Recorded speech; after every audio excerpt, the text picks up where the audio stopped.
He thought it was just another quiet afternoon with his daughter at the library, until a stranger tried to snatch a child right before his eyes. In a heartbeat, his old soldier's instincts kicked in and he saved a boy's life. But the boy isn't just any child. He's the grandson of one of the richest women in the country. And when she invites this struggling father into her mansion to protect her family, he steps into a world where power, money, and secrets collide.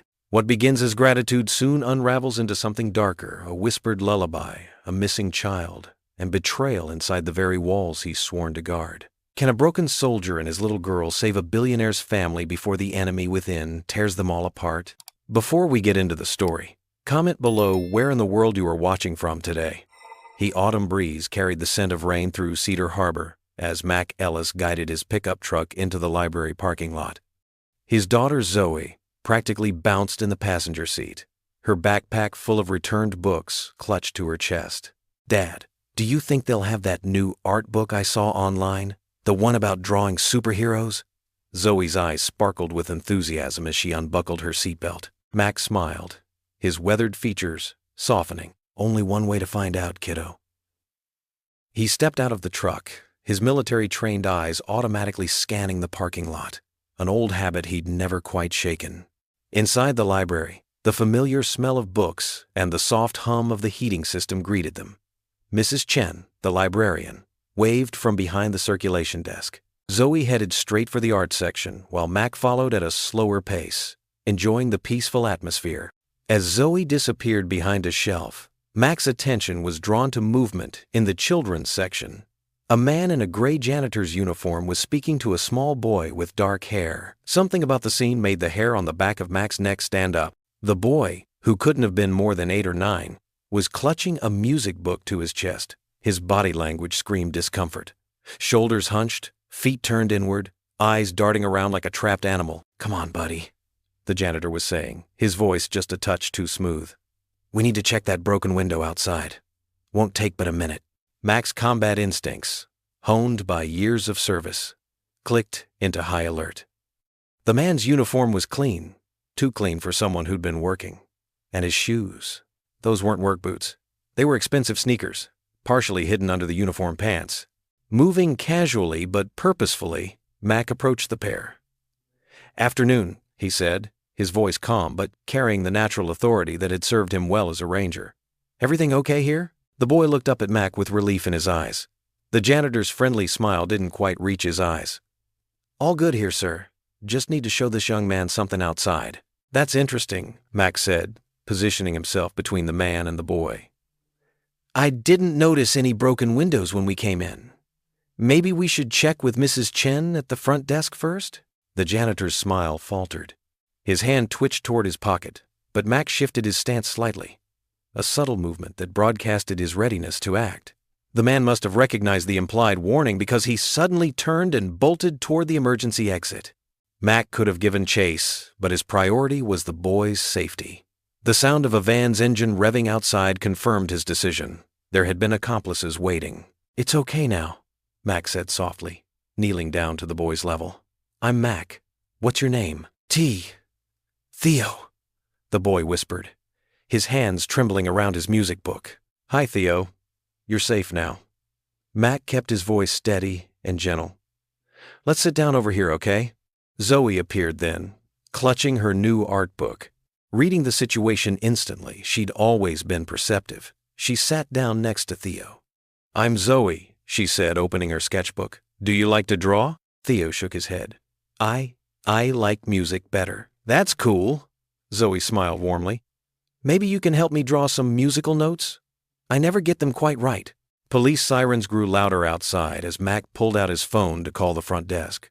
Mrs. Chen was already on her way over, concern etched on her face. The emergency exit alarm was beeping softly, and rain had started pattering against the windows. Mac stayed close to the children, watching as Zoe shared her colored pencils with Theo. His trembling had subsided slightly as he focused on showing Zoe how to draw a treble clef. "You did exactly the right thing, staying put when you felt uncomfortable," Mac told Theo as they heard police boots approaching. "That was very brave." Theo looked up at him with wide eyes. Really?" "Really," Mac confirmed. Sometimes being brave means knowing when something's not right and being willing to wait for help. 2 police officers appeared, led by Mrs. Chen. Mac stood to brief them, but kept within arm's reach of the children. As he described the suspect and the getaway van, he noticed how Zoe had positioned herself protectively next to Theo, her sketchbook open between them like a shield. "You're safe now," Mac repeated, kneeling beside Theo once more. The boy's dark eyes met his, and Max saw the first glimmer of belief replace the fear. Zoe pushed her sketchbook closer to Theo. "Here," she said kindly. "Drawing always makes me feel better when I'm scared. Want to try?" Theo hesitated for a moment, then reached for a pencil. As the police began their investigation around them, the soft scratch of pencil on paper joined the steady rhythm of rain against the windows, creating a gentle barrier between the children and the chaos of the afternoon. The late afternoon sun cast long shadows through the library windows as police officers gathered statements from shaken witnesses. Children's books lay scattered near the reading nook, silent testimony to the afternoon's disruption. Max stood with Zoe and Theo near the circulation desk, his military-trained eyes constantly scanning the room while his daughter showed Theo her latest sketch. The sudden screech of brakes outside drew everyone's attention. A sleek Blacktown car pulled up to the curb, and Eleanor Whitfield emerged, her silver hair gleaming in the sunlight. Despite her obvious distress, she carried herself with natural grace, her expensive charcoal suit a stark contrast to the casual atmosphere of the public library. "Theo!" Eleanor's voice cracked with emotion as she rushed through the doors. "Theo, darling, where are you?" The young boy lifted his head at the sound of his grandmother's voice. "Grandma!" He stayed close to Zoe, though his small hand still clutching her colored pencil. Eleanor's heels clicked rapidly across the floor as she hurried toward them. Her face, lined with worry, showed visible relief when she saw Theo unharmed.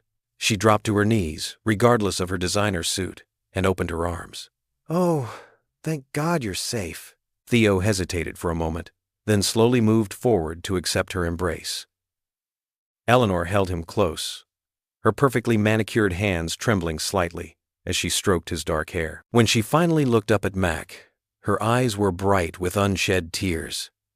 "You saved my grandson. I can't begin to express my gratitude."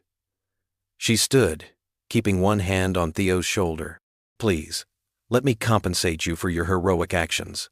Whatever amount you think is appropriate." "Ma'am," Mac interrupted gently, his voice carrying the quiet authority of his military years. "I appreciate the offer, but protecting kids isn't for sale." He glanced down at Zoe, who beamed up at him proudly. "Any decent person would have done the same." Eleanor studied him with new interest, noting his straightforward manner and the quiet dignity in his stance. "That's remarkably humble of you, Mr. Ellis. Mac Ellis. And this is my daughter, Zoe." Zoe gave a small wave, still holding her sketchbook. "I showed Theo how to draw brave hearts," she explained. "They help when you're scared." Eleanor's expression softened as she watched the children's interaction. "Thank you, Zoe. That was very kind of you." A police officer approached their group, notebook in hand. "Mrs. Whitfield, could we speak with you for a moment?" He glanced at Mac. "You too, Mr. Ellis, if you don't mind." They moved a few steps away from the children, though Mac positioned himself where he could still keep them in sight. The officer's face was grave as he shared his preliminary findings. The perpetrator knew exactly when and where to find Theo, the officer explained in low tones. The timing, the approach, even the maintenance uniform. It all suggests professional planning and inside information. This wasn't random. Eleanor's composed facade cracked slightly. "Inside information?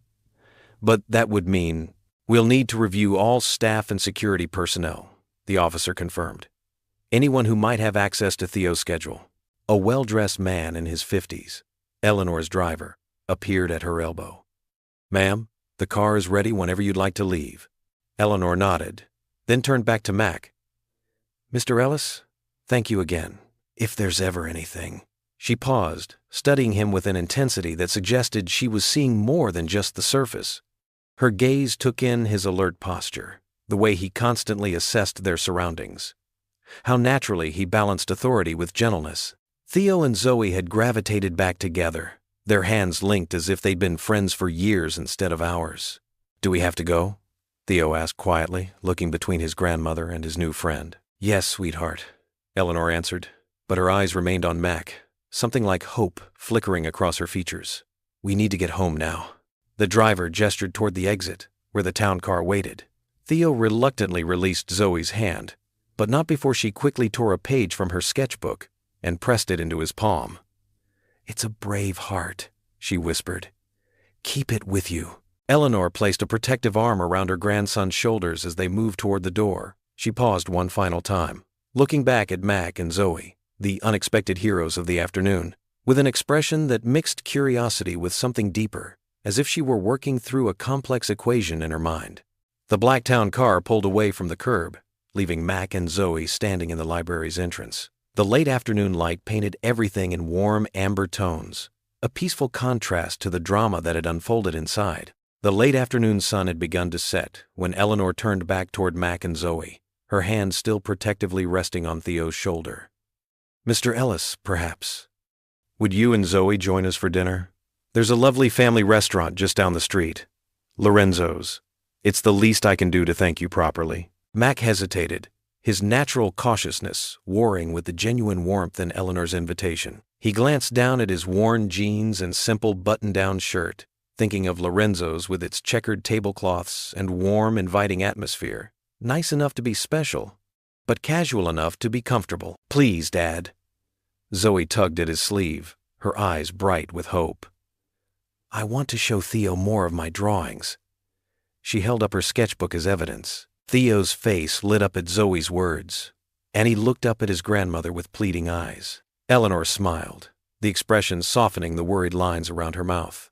The children seem to have made up our minds for us, she said with a gentle laugh. Mac nodded, returning her smile.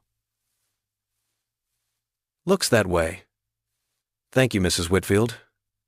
We'd be honored. Eleanor, please, she corrected, leading the way to where her town car waited.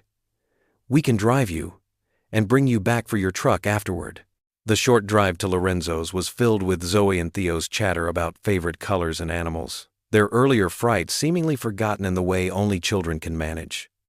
The restaurant welcomed them with the smell of fresh bread and marinara sauce, and the hostess quickly led them to a corner booth where Theo could sit safely away from the main traffic of servers and guests. Once they were settled with drinks, milk for the children, iced tea for the adults, Eleanor folded her hands on the table. I realize I haven't properly introduced myself beyond the chaos at the library. I'm Eleanor Whitfield. My late husband George and I founded Whitfield Holdings, though these days I'm more focused on our family foundation, the one that helps with the community center programs. Zoe piped up, pausing in her sketching. My art teacher said you gave money for new supplies. Eleanor's eyes crinkled warmly. That's right. George always believed in giving back to the community. When he passed away 3 years ago, I made sure to continue his legacy. I'm sorry for your loss, Max said quietly, recognizing the familiar shadow of grief in her eyes. It's never easy. Eleanor studied him for a moment. You speak from experience. Mac nodded, absently turning his water glass. My wife, Sarah, died in a car accident 4 years ago. Just Zoe and me since then. He felt his daughter's small hand slip into his under the table and gave it a gentle squeeze. Daddy takes really good care of me, Zoe declared proudly. He makes the best pancakes, and he never forgets to check for monsters under the bed. The tension around the table eased as both adults smiled at her earnest statement. Their server arrived with breadsticks, and conversation paused while they ordered spaghetti and meatballs for the kids, chicken parmesan for Mac, and grilled salmon for Eleanor. While they waited for their food, Zoe pulled out her colored pencils. Want to see how I draw superheroes, Theo? She asked, flipping to a clean page in her sketchbook. Theo nodded eagerly, scooting closer to watch. Zoe's pencils moved quickly across the paper, creating bold lines and bright colors. See, this is you, she explained, with a special cape that helps you be brave. And look, it has stars on it because you're going to shine bright and help other people someday. Theo's eyes widened as the drawing took shape. That's really me? He whispered, touching the paper gently. I look strong. You are strong, Zoe said matter-of-factly, adding final touches to the cape. You were scared today, but you didn't cry or anything. That's being brave. Eleanor watched the interaction with misty eyes, while Mac felt a surge of pride in his daughter's natural kindness. Their food arrived, steaming and aromatic, and conversation flowed easily between bites. Eleanor shared stories about the Foundation's latest projects, while Mac talked about his work as a security consultant for local businesses. "The skills from my Army Rangers days come in handy," he explained. "Though mostly it's about preventing problems before they start. Good security is more about awareness than action." As they finished their meals, Theo had relaxed enough to smile more freely, especially when Zoe promised to make him more superhero drawings. The evening had turned out better than any of them might have expected after the afternoon's events. While Eleanor excused herself to speak with the restaurant owner, an old friend, she explained, Theo leaned close to Zoe, his voice dropping to a whisper. "That man at the library. He knew a special song." Zoe stopped putting away her colored pencils. "What do you mean?" "A song my mommy used to sing to me before she went to heaven," Theo continued softly. "Nobody else knows it." Zoe's forehead wrinkled with concern. She turned to her father, who was settling the tip their server had declined from Eleanor. "Dad," she said urgently, "Theo needs to tell you something important." Rain pattered against the windshield as Mac drove his old pickup truck through the darkening streets of Cedar Harbor. In the passenger seat, Zoe had dozed off, her sketchbook still open on her lap. The page showed her latest drawing, Theo wearing a cape, his smile wider than the one he'd managed at dinner. Mac's mind kept circling back to what Zoe had told him about the lullaby. Something about it didn't sit right. The kidnapper knowing a personal song that Theo's mother used to sing, that wasn't random. That was someone with inside knowledge. At a red light, Mac glanced at his sleeping daughter and felt a familiar ache in his chest. After losing Sarah, he'd learned to trust his instincts more than ever, especially when it came to protecting the people he loved. And right now, those instincts were screaming that there was more to this attempted kidnapping than met the eye. The next morning, after dropping Zoe at school, Mac sat in the truck's cab, his phone pressed to his ear. Detective Sandra Chen answered on the second ring. Detective Chen speaking. "Detective, this is Marcus Ellis, about yesterday's incident at the library with Theodore Rivera Whitfield." "Ah, Mr. Ellis, I was actually about to call you for a follow-up statement." Papers rustled in the background. "What can I help you with?" Mac drummed his fingers on the steering wheel. "My daughter mentioned something last night. Theo told her the kidnapper knew a lullaby his mother used to sing to him. I thought you should know." Silence stretched for a moment before Chen responded. "That matches what Theo told us in his interview. He said the man was humming it while trying to get him to leave the library. More paper shuffling. The song isn't something you'd hear on the radio. It's a Spanish lullaby his mother learned from her grandmother." "That's specific," Mac said, his unease growing. "There's something else. During dinner last night, I noticed Theo kept looking at the security guard's belt. He mentioned seeing something similar on the kidnapper, a gold badge." "Gold badge?" Chen's voice sharpened with interest. "Like the ones worn by Whitfield Point Security," Mac finished. "I saw them when we drove past the estate last night. Same shade of gold, distinctive shape. This supports our working theory that someone with inside access was involved," Chen said. "The kidnapper knew too many details about Theo's schedule, the library's layout, and now, this lullaby. We're looking into everyone with connections to the Whitfield household." Mac rubbed his temple, where a headache was beginning to form. "The way he moved, Detective, it was professional. Military or law enforcement training, I'd bet on it. The stance, the situational awareness, even how he tried to de-escalate when I confronted him. Coming from a former Army Ranger, that observation carries weight," Chen replied. "We'll add it to the profile. And Mr. Ellis, thank you again for acting yesterday. Without your intervention." She left the sentence unfinished. After hanging up, Mac spent the morning at his construction job, but his mind kept wandering back to the case. The gold badge detail nagged at him. Someone had to have access to those badges, or at least a good copy. Someone who knew the security protocols, the staff rotations, the family's routines. Around 2 o'clock, his phone buzzed with an unknown number. Stepping away from the noise of power tools, Mac answered. "Mr. Ellis?" Eleanor Whitfield's distinctive voice came through clearly. "I hope I'm not interrupting anything important." "Not at all, Mrs. Whitfield. Is everything all right with Theo?" "Yes, he's as well as can be expected. He actually asked about Zoe this morning." There was a warm note in Eleanor's voice. "Which is partly why I'm calling. Would you and Zoe consider coming out to Whitfield Point this afternoon?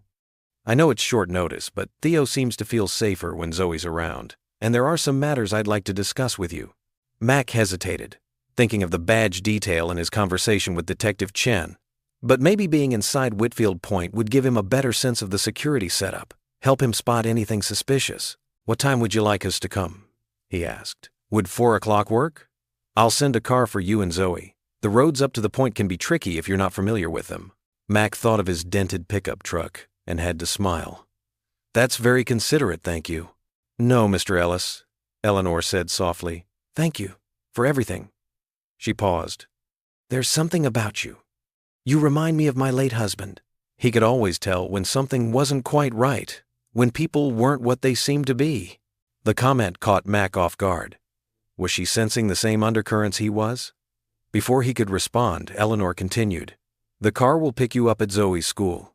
And Mr. Ellis, please know that you can speak freely when you're here. Some things need to be said out loud." After they hung up, Mac stood for a moment in the construction site's shadow, turning Eleanor's words over in his mind. She was sharp, he had to give her that, and whatever she wanted to discuss, it seemed she shared his suspicions about the threat coming from inside her own household. He texted Zoe about the change in plans, knowing she'd be thrilled to see Theo again. Then he called his foreman to take the rest of the afternoon off, his first time doing so in 3 years of working there. Whatever was happening at Whitfield Point, his instincts told him it was important to be there today.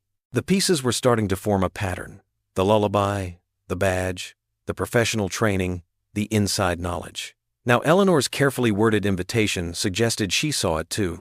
The question was, who at Whitfield Point had the means, motive, and opportunity to orchestrate a kidnapping?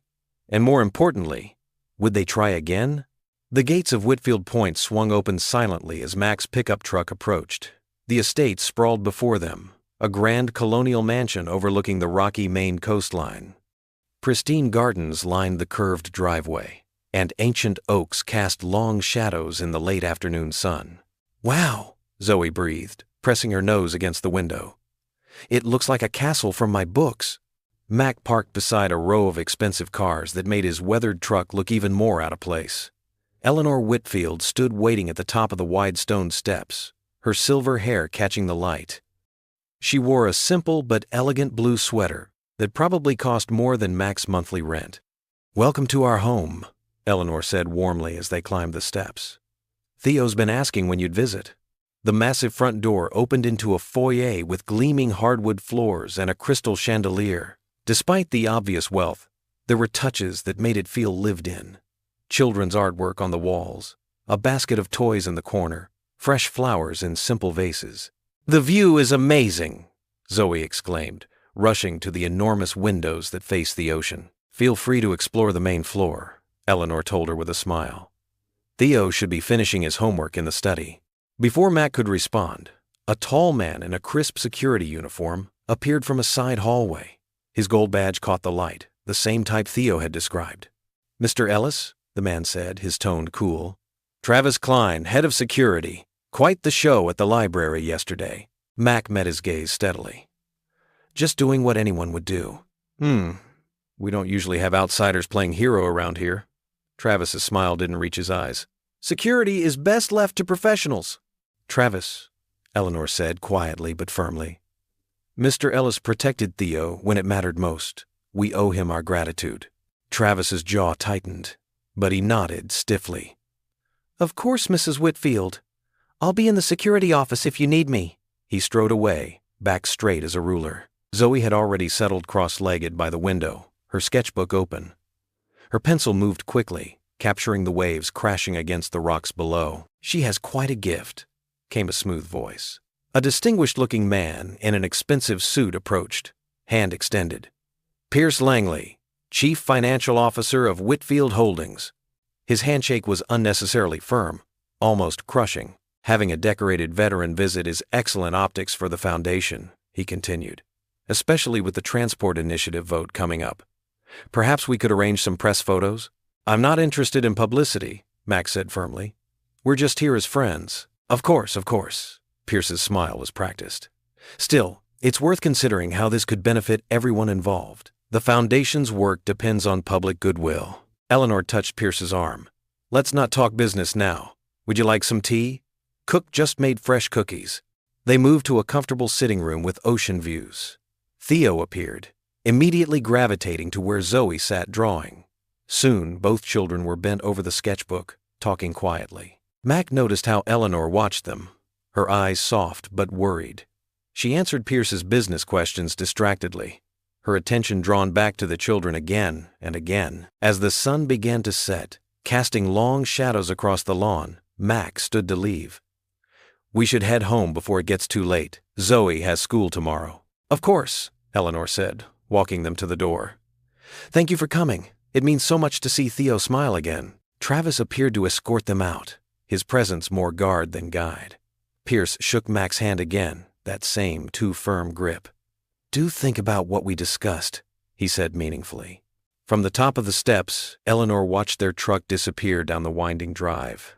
Her expression was troubled, caught between hope and uncertainty as the gates closed behind them.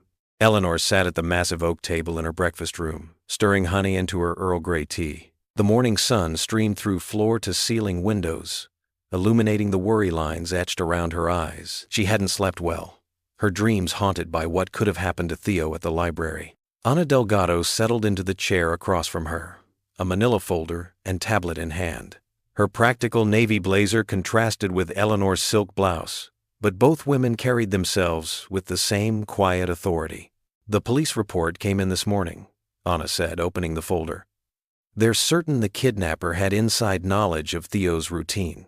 The library visit wasn't random. Eleanor's spoon clinked against china as her hand trembled slightly. Who would do this?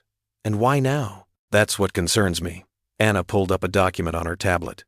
The timing is suspicious. We're 3 weeks away from launching the transportation initiative. The one thing Charles insisted I complete before he died. Eleanor's voice softened at the mention of her late husband. She gazed out at the garden he'd loved. He saw how predatory car financing was destroying working families. The foundation can change that. It's going to ruffle some powerful feathers, Ana reminded her. The initiative will effectively shut down several high-interest auto lenders. Their wealthy investors stand to lose millions. The breakfast room door opened, and Pierce Langley strode in, his designer suit immaculate as always. Ladies, I hope I'm not interrupting. Pierce, Eleanor gestured to an empty chair. Your timing is perfect. We were just discussing the initiative. He sat down, straightening his tie. Actually, that's why I'm here.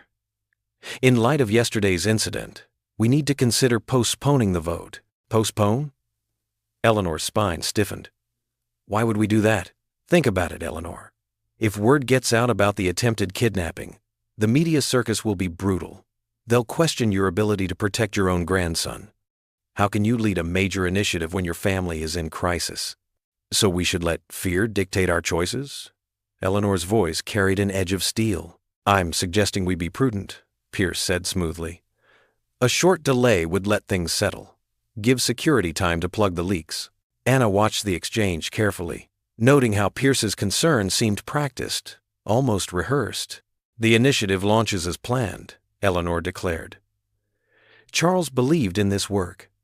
I won't dishonor his memory by backing down. Eleanor, Pierce began, but she cut him off. No, Pierce. I understand the risks, but helping families afford safe transportation matters more than negative press. Pierce's jaw tightened, though his smile remained fixed.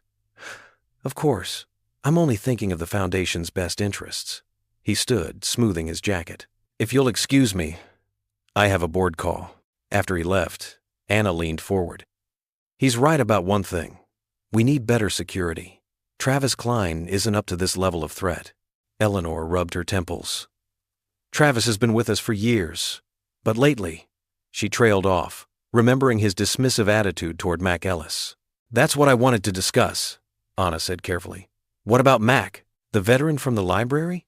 Eleanor looked up, surprised. He's former Army Rangers, highly trained in protection and de-escalation. More importantly, Theo trusts him. And his daughter Zoe has a calming effect on Theo that I've rarely seen. Eleanor considered this. He did handle yesterday's crisis remarkably well. No ego, just quiet competence. Exactly. Ana's dark eyes were earnest. We need someone who puts safety before status. Someone who sees past the mansion to the family inside it. Pierce won't like it, Eleanor mused.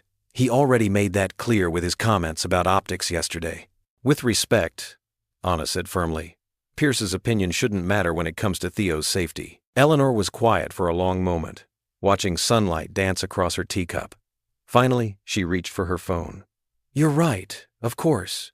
You usually are. She scrolled through her contacts until she found Mac's number, provided by the police for follow-up questions. Her finger hovered over the screen. What exactly are you thinking? Anna asked. I'm thinking it's time to trust my instincts, Eleanor replied. She pressed the call button, determination settling over her features. The evening sun cast long shadows through the Ellis home's modest kitchen windows as Mac leaned over Zoe's math homework. Simple fractions spread across the worn wooden table, pencil marks and erasures showing their shared struggle with the problems. So if we have 3/4, Mac explained, drawing a circle and dividing it carefully, and we need to add 1/4. His voice trailed off as his phone buzzed against the table. An unfamiliar number lit up the screen. Mac almost let it go to voicemail. Homework time was sacred, but something made him answer. Hello, Mr. Ellis. Eleanor Whitfield's refined voice came through clearly. I hope I'm not interrupting anything important. Just helping my daughter with fractions, Mrs. Whitfield. Mac watched as Zoe perked up at the name, her pencil pausing mid-equation. I'll be brief then. Eleanor paused, and Mac could hear her taking a deep breath. I have a proposition for you. After what happened at the library, well, Theo hasn't been sleeping well. He keeps asking about Zoe, actually. And your military background, combined with how you handled that situation. She seemed to be choosing her words carefully. Would you consider taking a temporary position as live-in security at Whitfield Point? Max sat back in his chair, running a hand through his short-cropped hair. Live-in? He repeated, catching Zoe's eager expression. Just for a week or two, Eleanor clarified quickly. To help us evaluate our security procedures and, well, to help Theo feel safe again. You and Zoe would have the guest cottage. It's fully furnished, right by the water. She could still attend her school. We'd arrange transportation. Zoe was practically vibrating in her seat now, homework forgotten. Mac held up a finger, asking for patience. It's a lot to consider, Mrs. Whitfield, he said carefully. Zoe and I have our routine here. Dad, Zoe whispered urgently. Theo needs us. Eleanor must have heard because she chuckled softly. Your daughter has good instincts, Mr. Ellis. We'd make sure you're both comfortable, of course. And the compensation would be more than fair. Max stood up, pacing the small kitchen. His military training kicked in, analyzing angles and risks. The guest cottage would give them some privacy, but living on someone else's property meant navigating complex social waters. Yet he couldn't shake the image of Theo's frightened face at the library, or the way the boy had calmed when Zoe showed him her drawings. Could I have an hour to think about it? He asked finally. I'd like to pray on it, talk it over with Zoe properly. Of course, Eleanor replied, respect evident in her tone. Take all the time you need. We'll be here. After hanging up, Mac turned to find Zoe already clearing away her homework. Can we pray now, Dad? She asked, her eyes serious beyond her 11 years. They sat together on their worn couch, heads bowed. Mac's voice was soft, but steady. Lord, you know our hearts, and you know our path. Guide us in this decision. Help us see clearly, if this is where you want us to serve. Keep us mindful of both opportunities and obligations. Amen. Zoe squeezed his hand. I think he already knows we should go, she said simply. Theo's so scared, Dad, and you always say we should help people who are scared.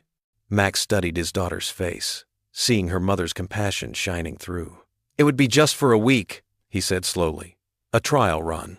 But it would mean living in someone else's space, following their rules sometimes. I know, Zoe nodded solemnly. But maybe they need to learn some of our rules too, like how to make your famous chili or how to draw brave heart pictures. Mac couldn't help but smile. He pulled out his phone and dialed Eleanor's number. Mrs. Whitfield, we'll take that trial week, if the offer still stands. The relief in Eleanor's voice was palpable. Thank you, Mr. Ellis. When can you start? We can pack tonight. Arrive tomorrow morning if that works for you. After finalizing details, Mac and Zoe moved through their small house like a well-practiced team. They packed clothes, school supplies, and Zoe's art materials. Mac carefully stored his wife's photo album and their family Bible in his duffel bag. In her room, Zoe carefully selected which stuffed animals would make the journey. Her favorite worn teddy bear was a must, along with the dolphin she'd gotten on their last family vacation before her mom died. "Dad," she called out as she zipped up her backpack, "do you think Mom would be proud of us for helping?" Mac paused in the doorway, his heart squeezing tight. "I know she would, sweetie. She always said our best adventures came from helping others." Zoe hugged her teddy bear close. "It'll be like an adventure, won't it?" "Yeah, baby girl." Mac nodded, silently adding one more prayer for wisdom. They were stepping into unknown territory, but something in his gut told him this was right. This was where they needed to be. The morning fog rolled off the ocean as Mac's truck crunched up the long driveway of Whitfield Point. Zoe pressed her face against the passenger window, her breath fogging the glass as she took in the sprawling estate. Their few belongings rattled in boxes in the truck bed. Some clothes, Zoe's art supplies, and Mac's worn army footlocker. "It looks different in the morning," Zoe whispered, clutching her sketchbook to her chest. The mansion's weathered stone seemed warmer in the early light, less imposing than it had appeared during their first visit. Before Mac could put the truck in park, the front door burst open. Theo bounded down the steps, his dark curls bouncing with each leap. His face lit up at the sight of Zoe, all traces of his previous fear seemingly forgotten. "You're here," he called out, waving frantically. "Grandmother said you might stay, but I wasn't sure if—" He stopped short, suddenly shy as Mac stepped out of the truck. Eleanor appeared in the doorway, elegant, even in casual slacks and a sweater. "Theodore, let them at least park properly," she called, but her smile was warm. As Mac began unloading their boxes, Travis Klein emerged from around the side of the house. His security uniform was pressed crisp, the gold badge gleaming on his belt, the same type of badge Theo had described seeing on the kidnapper. Travis's face hardened at the sight of Mac. "Remember, Ellis," Travis said, voice low and cutting. "This isn't a combat zone. Don't go playing soldier here. We have procedures." Mac set down a box carefully, keeping his voice steady. "I appreciate the reminder. I'm here to help, not take over." Zoe glanced between them, her artist's eyes catching the tension in Travis's jaw, the careful neutrality in her father's stance. She slipped her hand into Mac's, squeezing gently. Eleanor descended the steps, gracefully ignoring the exchange. "Theo's tutor, Ms. Chen, is waiting in the library. Zoe, would you like to join their morning lesson? She's excellent with art history." "Can I, Dad?" Zoe's eyes sparkled with interest. "Of course, sweetheart." Mac smoothed her hair. "Remember what we talked about?" Zoe nodded solemnly. "Patience is a shield," she recited their morning's lesson. "Like how you always count to 10 before answering mean people." A choking sound came from Travis, but Mac kept his focus on his daughter's face. "That's right. Go on now." As the children disappeared inside with Eleanor, Pierce Langley appeared, immaculate in his business suit despite the early hour. He watched Mac hefting boxes with an appraising eye. "Quite a change from government housing, isn't it?" Pierce's smile didn't reach his eyes. "I'm sure you'll find ways to fit in, eventually." Mac straightened, meeting Pierce's gaze directly. "Simple works for us, Mr. Langley. Always has." Inside, the house was a maze of polished wood and gleaming antiques. A housekeeper showed them to their rooms, a connected suite on the second floor, close to Theo's room but with a clear view of the driveway and grounds. Zoe's room had been hastily but thoughtfully prepared, with an easel by the window and fresh art supplies laid out. Throughout the day, Mac observed the household's rhythm while unpacking their few belongings. Eleanor ran her empire largely from her home office. Pierce came and went for meetings, and Travis prowled the perimeter with poorly concealed resentment. The staff moved efficiently, polite, but reserved toward the newcomers. Zoe adapted with the resilience of youth, quickly absorbed into Theo's lessons. Their laughter occasionally echoed through the halls, a sound that seemed to startle the old house but made Eleanor smile when she heard it. As evening approached, Max stood on the private balcony attached to his room. The ocean stretched endless and dark before him, whitecaps visible in the fading light. The estate security system hummed quietly. He'd spent the afternoon reviewing it, noting its strengths and concerning blind spots. Below, Travis's security team changed shifts. They pointedly excluded Mac from their briefing, but he read their patterns anyway, filing away the information for later. Somewhere in the house, he could hear Zoe and Theo playing, their voices carrying faintly on the salt air. Mac rested his hands on the stone balustrade, his father's old silver cross hanging heavy around his neck. The evening star appeared above the horizon, bright and steady. "Lord," he murmured, his voice barely above the sound of the waves, "help me keep them safe. All of them." The prayer was simple but heartfelt, carrying the weight of both his children. The one he'd raised, and the one who now looked to him for protection. The sea breeze carried the first hint of night's chill, and somewhere in the gardens, security lights clicked on automatically, casting long shadows across the manicured lawn. Mac remained at his post, watching, waiting, his soldier's instincts alert but calm. This was his mission now, not one of combat, but of care, not of confrontation, but of quiet strength. He touched the cross again, remembering his wife's words about patience being its own kind of courage. Below, Travis made another round, his flashlight beam sweeping the hedges. In her room, Zoe hummed as she arranged her art supplies, making herself at home in this strange new place. And somewhere in this massive house, a little boy was finally sleeping without fear. Mac straightened, squaring his shoulders as he conducted his own survey of the grounds. The moon rose, full and bright, illuminating his new post. A guardian's watch had begun. The kitchen filled with the rich aroma of chili simmering on the stove as Mac stirred the pot with practiced ease. The massive professional kitchen, with its gleaming stainless steel appliances and marble countertops, felt almost too fancy for his simple army recipe. But Eleanor had insisted on a casual family dinner, and Mac knew comfort food had a way of bringing people together. "Is that the secret ingredient?" Theo asked, perched on a kitchen stool, watching Mac sprinkle a pinch of cumin into the pot. "One of them," Mac winked. "My unit used to beg for this recipe during cold nights in Afghanistan." Eleanor entered the kitchen, having changed from her business attire into a comfortable sweater and slacks. "Something smells wonderful," she said, inhaling deeply. Zoe appeared at her side, carrying a stack of bowls she'd found in one of the cabinets. "Dad's chili is the best," she declared proudly. "Even better with cornbread." "Then we're in luck," Eleanor smiled, pulling a golden pan from the warming drawer. "An old family recipe." They gathered around the kitchen island, the formal dining room forgotten in favor of this cozier setting. Mac ladled the steaming chili into bowls, while Eleanor cut thick squares of cornbread. The simple act of sharing a meal seemed to ease the day's tensions. "This is different from Thompson's cooking," Theo said between eager spoonfuls, referring to their regular chef. "Better or worse?" Mac asked with a gentle smile. "Better."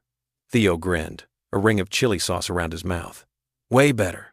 Mr. Mac, will you teach me how to throw a football sometime? I saw you had one in your truck." The question caught Mac off guard, warming his heart. "Of course, buddy. We can start tomorrow if you'd like." "Really?" Theo's eyes lit up. "Grammy, can we?" Eleanor dabbed her mouth with a napkin, clearly moved by her grandson's enthusiasm. "I think that's a wonderful idea. The back lawn would be perfect for practice." "Can I draw you guys playing?" Zoe asked, already reaching for her ever-present sketchbook. The conversation flowed easily, punctuated by laughter and second helpings. When dinner was finished, Zoe surprised everyone by standing up and gathering the empty bowls. "Let me help you with those," Eleanor offered, reaching for the dishes. "I got it, Mrs. Whitfield," Zoe smiled. "Dad always says cleanup is part of cooking." "Then let's do it together," Eleanor suggested, her eyes twinkling. "And please, call me Eleanor." As they worked side by side at the sink, Mac noticed the natural way they fell into a rhythm. Zoe washing, Eleanor drying. His daughter had always been good at breaking down barriers with her straightforward kindness.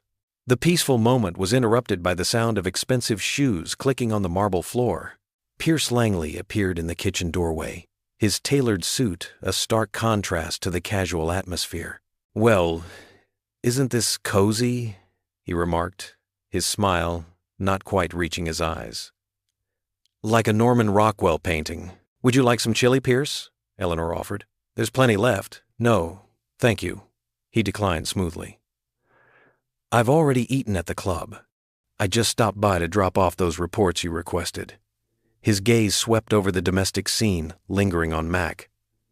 "Though I must say, I didn't expect to find quite such a homey situation developing." Mac felt the subtle barb in Pierce's words, but kept his expression neutral. He'd faced worse than passive-aggressive executives in his time. "Sometimes the best security comes from making a house feel like a home," Mac said evenly, meeting Pierce's gaze. "How philosophical of you," Pierce replied. "Eleanor, shall we discuss those reports in your study?" "Tomorrow morning will be fine, Pierce," Eleanor said firmly. "It's family time now." Something flickered across Pierce's face, frustration, perhaps, or anger, but it was gone in an instant, replaced by his practiced smile. "Of course. Good evening, everyone." After Pierce left, Theo yawned widely, and Eleanor declared it bedtime. The boy protested only slightly, tired from the eventful day. Zoe followed Eleanor upstairs to help get Theo settled, their voices drifting down the hallway as they discussed what story to read. Mac waited until the house grew quiet before beginning his nightly security check. He moved methodically through the massive estate, testing doors and windows, checking security panels, and noting anything unusual. The responsibility of protecting this family weighed heavily on his shoulders, but it was a weight he was trained to carry. Near the end of his rounds, he came to a side door, one that staff used for deliveries. The handle turned easily under his grip. Unlocked. Mac frowned, knowing he'd secured it earlier that evening during his first check. The morning sun painted golden streaks across the circular driveway as Eleanor's Mercedes idled, its engine purring softly. Mac stood beside the car, scanning the area with practiced eyes, before opening the rear door. Theo and Zoe climbed in, their backpacks bouncing against the leather seats. "I'll follow in my truck," Mac said, his tone leaving no room for debate. Eleanor nodded, understanding his protective instinct. The drive to Oak Ridge Academy took them through Cedar Harbor's most prestigious neighborhoods. Perfectly manicured lawns and colonial-style mansions lined the streets. Zoe pressed her face against the window, taking in the unfamiliar sights. "Your school looks like a castle, Theo," Zoe said, as they pulled up to the impressive brick building with its ivy-covered walls and towering clock tower. Theo managed a small smile. "Wait till you see the music room." As they walked toward the entrance, a group of parents gathered near the steps turned to stare. Mac noticed their whispers, the way their eyes darted between Eleanor and the children. A woman in an expensive cashmere sweater and pearls stepped forward, her heels clicking against the pavement. "Eleanor, darling," the woman said, her voice dripping with false sweetness. "We missed you at the last board meeting. We were just discussing the recent incident." Eleanor straightened her spine. "Mrs. Bradford." "Yes, well, family matters took precedence." Mrs. Bradford's gaze shifted to Theo, then to Zoe. Of course. Though some of us are concerned about the attention certain situations might bring to Oak Ridge. You understand. We have a reputation to maintain." Mac stepped forward, positioning himself slightly between the woman and the children. "Ma'am, if you're implying something about Theo's safety, I can assure you the situation is being handled professionally." "Oh, I'm sure you're very capable," Mrs. Bradford said, eyeing Mac's worn jacket. Her attention shifted to Zoe. "And this must be your daughter? Perhaps the charter school across town would be more suitable for her. They have an excellent program for diverse students." Theo's hand found Zoe's, squeezing it tight. Zoe's chin trembled slightly, but she held her head high. Mac's voice remained steady, though his eyes hardened. "My daughter Zoe is here supporting her friend. And since we're discussing suitability, ma'am, I'd suggest that prejudice and fear have no place in any school, private or otherwise." Several other parents shifted uncomfortably. Eleanor moved closer to Mac's side, her presence a clear statement of support. "Children deserve to feel safe and accepted everywhere," Mac continued, his tone firm but gentle. "Theo isn't attracting trouble. He's a brave young boy who survived a frightening situation. And Zoe? She's exactly where she needs to be, being a good friend."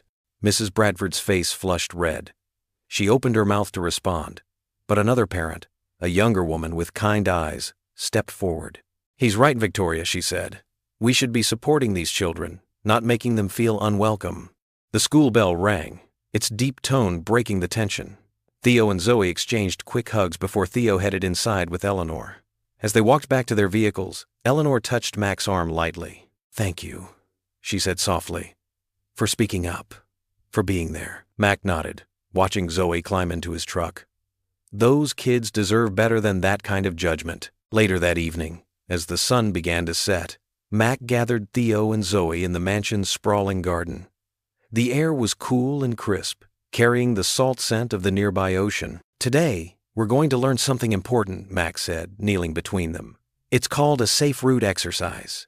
"Like a treasure map?" Theo asked, his earlier school anxiety fading into curiosity. "Sort of," Mac smiled. "But instead of finding treasure, we're learning the safest ways to get from one place to another." He led them through the garden, pointing out landmarks, the old oak tree, the stone bird bath, the rose trellis. "Always notice 3 things that don't change," he explained. "That way you know you're on the right path." The children followed him, taking notes in their minds. Zoe sketched quick pictures in her notebook, while Theo hummed softly, creating a melody to remember the route. "And remember," Mac added, "if something doesn't feel right, trust that feeling. It's okay to ask for help from safe adults we trust." They practiced walking the route several times, from the back door to the garden shed, from the shed to the side gate, from the gate back to the house. Each time, the children grew more confident, pointing out their chosen landmarks with pride. "Look, Dad," Zoe called out, leading Theo along their newly learned path. 3 things, the crooked branch, the blue flowers, and the big rock." "Perfect," Mac praised, watching them navigate with growing assurance. He noticed Eleanor observing from the terrace, her face thoughtful as she watched the lesson unfold. The sky turned purple with approaching dusk, and fireflies began to twinkle in the garden shadows. As the children completed one last run-through, their laughter echoed across the manicured lawn, a sound of pure joy that seemed to chase away the morning's darker moments. The late afternoon sun cast long shadows through the study windows as Mac sat at the antique desk, surrounded by stacks of papers. Anna had brought him everything she could find on recent security contracts and vendor relationships. His coffee had gone cold hours ago, forgotten as he pieced together troubling connections. "Look at this," Anna said, pointing to an invoice, her reading glasses perched on the end of her nose as she leaned over his shoulder. "The maintenance uniform came from Safeguard Services. They're not our usual supplier." Mac's eyes narrowed as he studied the document. Who authorized this purchase? That's what's interesting. Anna pulled out another paper. This one, older and slightly yellowed. Safeguard was a vendor Pierce used 5 years ago, before we switched to our current uniform company.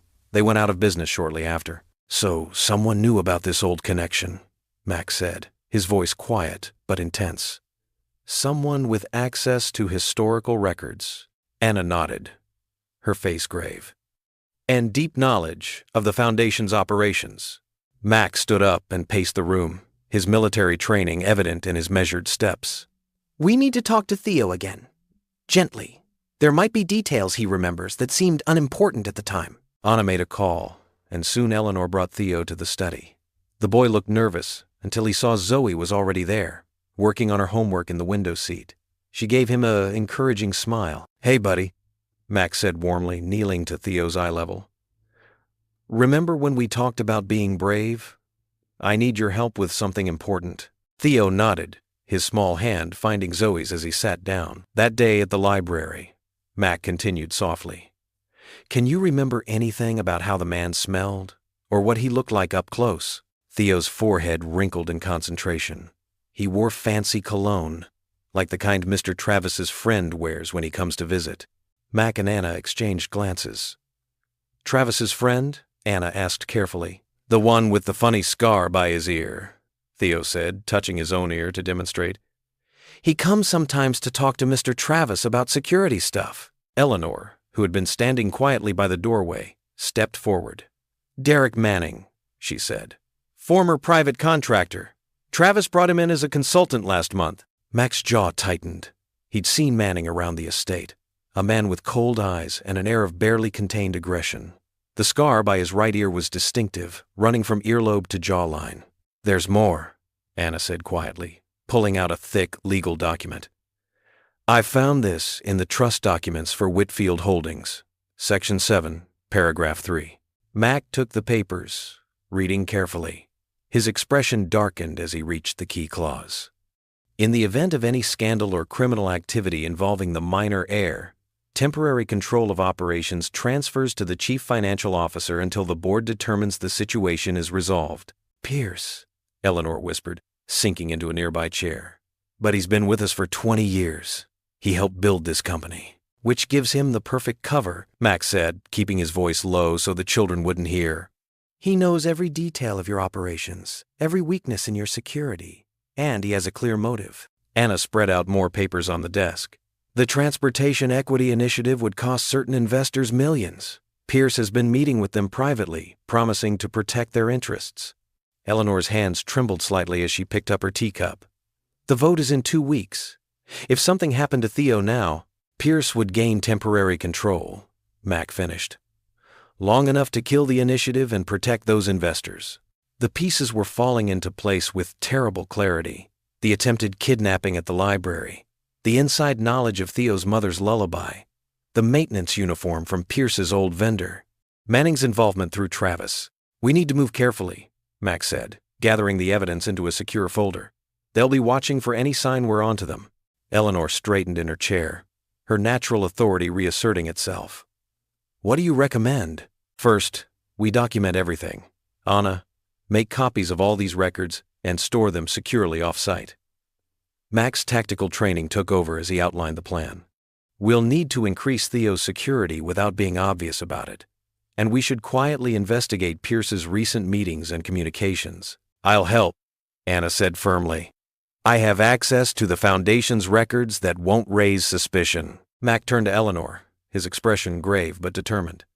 Mrs. Whitfield, you need to know, this isn't random. Someone inside your organization wants control badly enough to harm a child to get it. Eleanor's face hardened with resolve. Then we'll stop them. Together. In the window seat, Theo and Zoe continued their homework, unaware of the adults' tense conversation. Theo hummed softly. Not his mother's lullaby, but a new tune he and Zoe had made up together, a song about being brave. Colorful markers and construction paper scattered across the playroom floor, as Zoe and Theo huddled together over their latest project. Afternoon light streamed through the bay windows, catching the glitter they'd sprinkled on their creations. Construction paper badges in various shapes lay drying on newspapers. What about Mrs. Chen at the library? Theo asked, carefully drawing a book shape on a blue badge. She always helps me find the best stories. Perfect! Zoe grabbed a gold marker. She's definitely a brave heart. And what about Pastor Ruth? She brings those amazing cookies to everyone who's sad. Theo nodded enthusiastically. She gave me a whole box when... His voice trailed off, but Zoe squeezed his hand. That's why she gets a heart-shaped badge, Zoe declared, already sketching. Because she knows when hearts need fixing. Eleanor paused in the doorway, watching the children work. Her grandson had been so withdrawn since the incident, but with Zoe, his smile returned more easily. She watched as they created badge after badge, for the crossing guard who high-fived everyone, the cafeteria lady who snuck extra cookies to kids who looked hungry, the janitor who fixed broken toys. What's this wonderful project? Eleanor asked, stepping into the room. We're making badges for the Brave Hearts Club, Theo explained, holding up a purple star. It's for people who help others. Like superhero badges, Zoe added, but for real heroes. The everyday kind. Anna appeared behind Eleanor, carrying a tray with apple slices and peanut butter. That sounds wonderful. Who are your members so far? The children eagerly showed off their collection. There were badges for Eleanor. Because you help lots of people with the foundation. Anna, you always listen. And even one for Zoe's art teacher. She says everyone's art is special in its own way. Mac entered, still reviewing security notes. His presence filled the doorway, but his stern expression softened at the sight of the children's creative mess. Dad. Zoe jumped up, hiding something behind her back. Close your eyes. Mac raised an eyebrow but complied, a small smile tugging at his lips. He heard paper rustling and small feet shuffling. Okay. Open them. In Zoe's outstretched hands was a badge larger than the others. Made from rich blue paper and decorated with silver stars, it bore a single word in careful letters, Protector. Below, in smaller writing, For keeping hearts safe, Theo stood beside her, proud but shy. It's from both of us, he said quietly. Because you saved me. And you make us feel safe. Mac knelt down, taking the badge with gentle hands. His throat tightened as he traced the letters. Eleanor dabbed at her eyes with a tissue Anna quietly offered. This is the highest honor I've ever received, Mac said solemnly, looking both children in the eyes. Thank you. We made extras too, Zoe announced, for when you teach other people to be brave. Anna's eyes lit up. That reminds me, Mac, I've been thinking about what you said yesterday, about community safety. What if we developed a workshop? Something practical, teaching people how to look out for each other? Mac pinned the badge to his shirt, nodding thoughtfully. Non-lethal self-defense, street smarts, neighborhood watch programs. We could start with the library staff, Eleanor suggested, since they interact with so many community members. The adults moved to the small seating area while the children returned to their badge making. Anna pulled out her ever-present notebook. We could partner with local law enforcement, Max suggested. Build bridges between them and the community. And include mental health resources, Anna added. Sometimes the best protection is prevention through support. As they brainstormed, hope filled the room like the warm afternoon light. Theo and Zoe worked on more badges, occasionally contributing ideas. Don't forget to teach the buddy system and how to tell safe grown-ups from bad ones. Eleanor watched it all with growing emotion. This was what her foundation had always meant to do.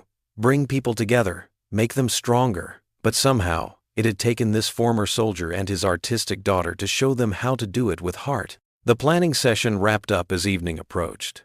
Anna had filled several pages with notes and action items. The children had created an impressive collection of badges, carefully stored in a shoebox they decorated with the words, Brave Hearts Club, in glitter. Later that night, Mac tucked Zoe into bed in their temporary quarters. Her walls were already covered with sketches, the ocean view, Theo playing with his dog, Eleanor working in her garden. You should be proud of what you did today, Max said, smoothing her blanket. Those badges meant a lot to everyone. Zoe yawned, snuggling into her pillow. Dad, she whispered, her eyes already heavy with sleep. We're helping them heal. Mac touched the badge, still pinned to his shirt, his heart full. His daughter had found a way to turn fear into hope, pain into purpose.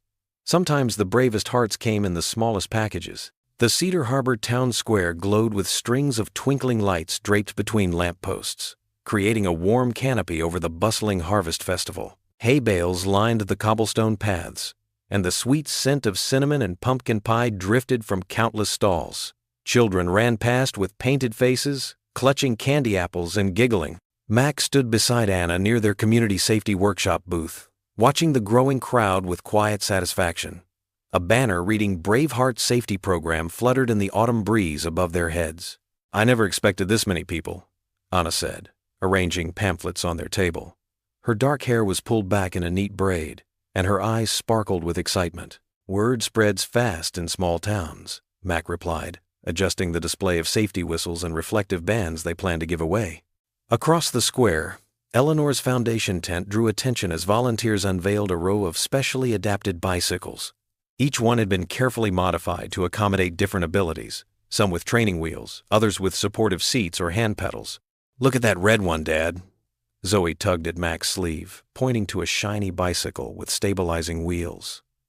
Can we go see? Before Mac could answer, Theo appeared beside them, his usual shyness forgotten in the festival atmosphere. Grandma says we can test them first. He grabbed Zoe's hand, and they raced toward the bikes. Eleanor stood near the bicycle display in a casual sweater and slacks, helping a young boy with leg braces settle onto one of the adapted bikes. Her face lit up as she watched him pedal independently for the first time, his parents crying happy tears beside her. Several veterans Mac knew from his support group had volunteered to help with bike fittings and safety demonstrations. Jim, a former Marine with a prosthetic leg, showed kids how to properly wear helmets while telling jokes that made them laugh. Time for the first workshop, Anna reminded Mac, touching his arm gently. They'd planned several short sessions throughout the day, teaching basic safety awareness and simple self-defense moves. People gathered around their area as Mac began the demonstration. Safety isn't about fear, he explained, his voice carrying clearly across the attentive crowd. It's about confidence and awareness. He demonstrated a simple wrist release, then paired people up to practice. Anna moved through the group, offering encouragement and adjusting stances. "That's perfect," she told a young mother, learning to project her voice with authority. "You're stronger than you know." The workshop ended with enthusiastic applause. As people dispersed, many stopped to thank them or share stories about times they wished they'd known these skills. "You're doing good work here," Pastor Ruth said, approaching their booth with a thermos of hot apple cider. She poured cups for Mac and Anna. The town needed this. Not just the safety lessons, but the coming together. Zoe and Theo ran up, faces flushed with excitement. "We're ready," Theo announced. He wore a hand-decorated sash covered in glitter and stars. "Ready for what?" Mac asked, though he already knew. The kids had been planning this surprise for days. "The thank you parade," Zoe declared, proudly displaying her own matching sash. "We made badges for everyone who helps keep people safe and happy." Word had spread, and a crowd gathered as the children began their procession. They'd drawn special badges for each group. Bright red ones for firefighters, blue for police officers, rainbow ones for teachers, and golden stars for librarians. Each recipient beamed as the kids presented their handmade awards. "For watching over books and readers," Theo said seriously, giving a badge to Ms. Chen from the library. "For teaching us to be brave and kind," Zoe added, handing one to Pastor Ruth. They continued around the square, acknowledging crossing guards, nurses, and even the elderly couple who helped lost dogs find their way home. The crowd followed, clapping and adding their own thanks. When they reached Mac and Anna's booth, both children stood tall. "For protecting us and teaching others to stay safe," they said together, presenting elaborate badges decorated with shields and hearts. Anna wiped a tear from her eye as she accepted hers. Mac knelt down to receive his, throat tight with emotion as he hugged both kids. Eleanor joined them, her eyes soft with pride and gratitude. "You didn't just protect us," she told Mac quietly. "You knit us back to our town." As evening settled in, families spread blankets on the grass for the fireworks display. Mac sat with Zoe curled against his side, Theo and Eleanor nearby on their own blanket. Anna settled beside them, offering a plate of fresh-baked cookies. The first fireworks burst overhead in a shower of gold and red. Theo jumped slightly, but then relaxed as Zoe squeezed his hand. More colors painted the sky, blue, green, purple, reflecting in the children's wide eyes. Mac watched the display, feeling the gentle weight of his daughter against him and the presence of these people who had somehow become more than friends. For the first time since losing his wife, peace settled deep in his chest, not erasing the past, but making room for new joy. The fireworks crescendoed in a dazzling finale. Sparkles of light rained down, illuminating the upturned faces of the crowd. In that moment, surrounded by community and bathed in celestial light, Mac felt truly at home. "Beautiful," Anna whispered beside him. "Yes," Mac agreed, watching the last sparks fade into the velvet sky. "Beautiful." The drive back to Whitfield Point was filled with the happy chatter of children still buzzing from the festival's excitement. Theo sat in the back seat next to Zoe, both of them comparing their collection of carnival prizes and face paint design.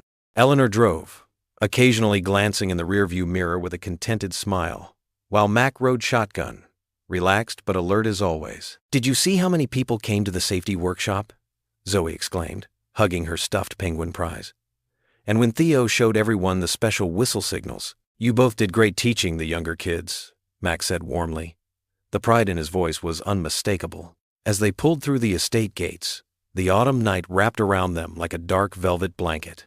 Stars twinkled overhead, and the distant lighthouse beam swept across the water in steady rhythm. Eleanor pressed the garage door opener, but nothing happened. "That's odd," she murmured, trying again. Still nothing. Mac's internal alarm began to ping softly. He pulled out his phone to call Travis in the security office, but the estate appeared completely dark. No exterior lights, no warm glow from windows, nothing. "Stay in the car," he instructed, voice calm but firm. He stepped out, scanning the surroundings with practiced eyes. Eleanor's phone chirped. "Pierce says the whole estate lost power. He's checking the breakers." They carefully made their way to the front door using phone flashlights. Inside, the mansion felt different in the absolute darkness. Larger, emptier, with shadows that seemed to breathe. Mac immediately noticed the security panel was dead. No steady green light, no soft hum of electronics. "The backup generator should have kicked in," Eleanor said, worry creeping into her voice. "Theo, what's wrong with your bracelet?" Zoe's question cut through the darkness.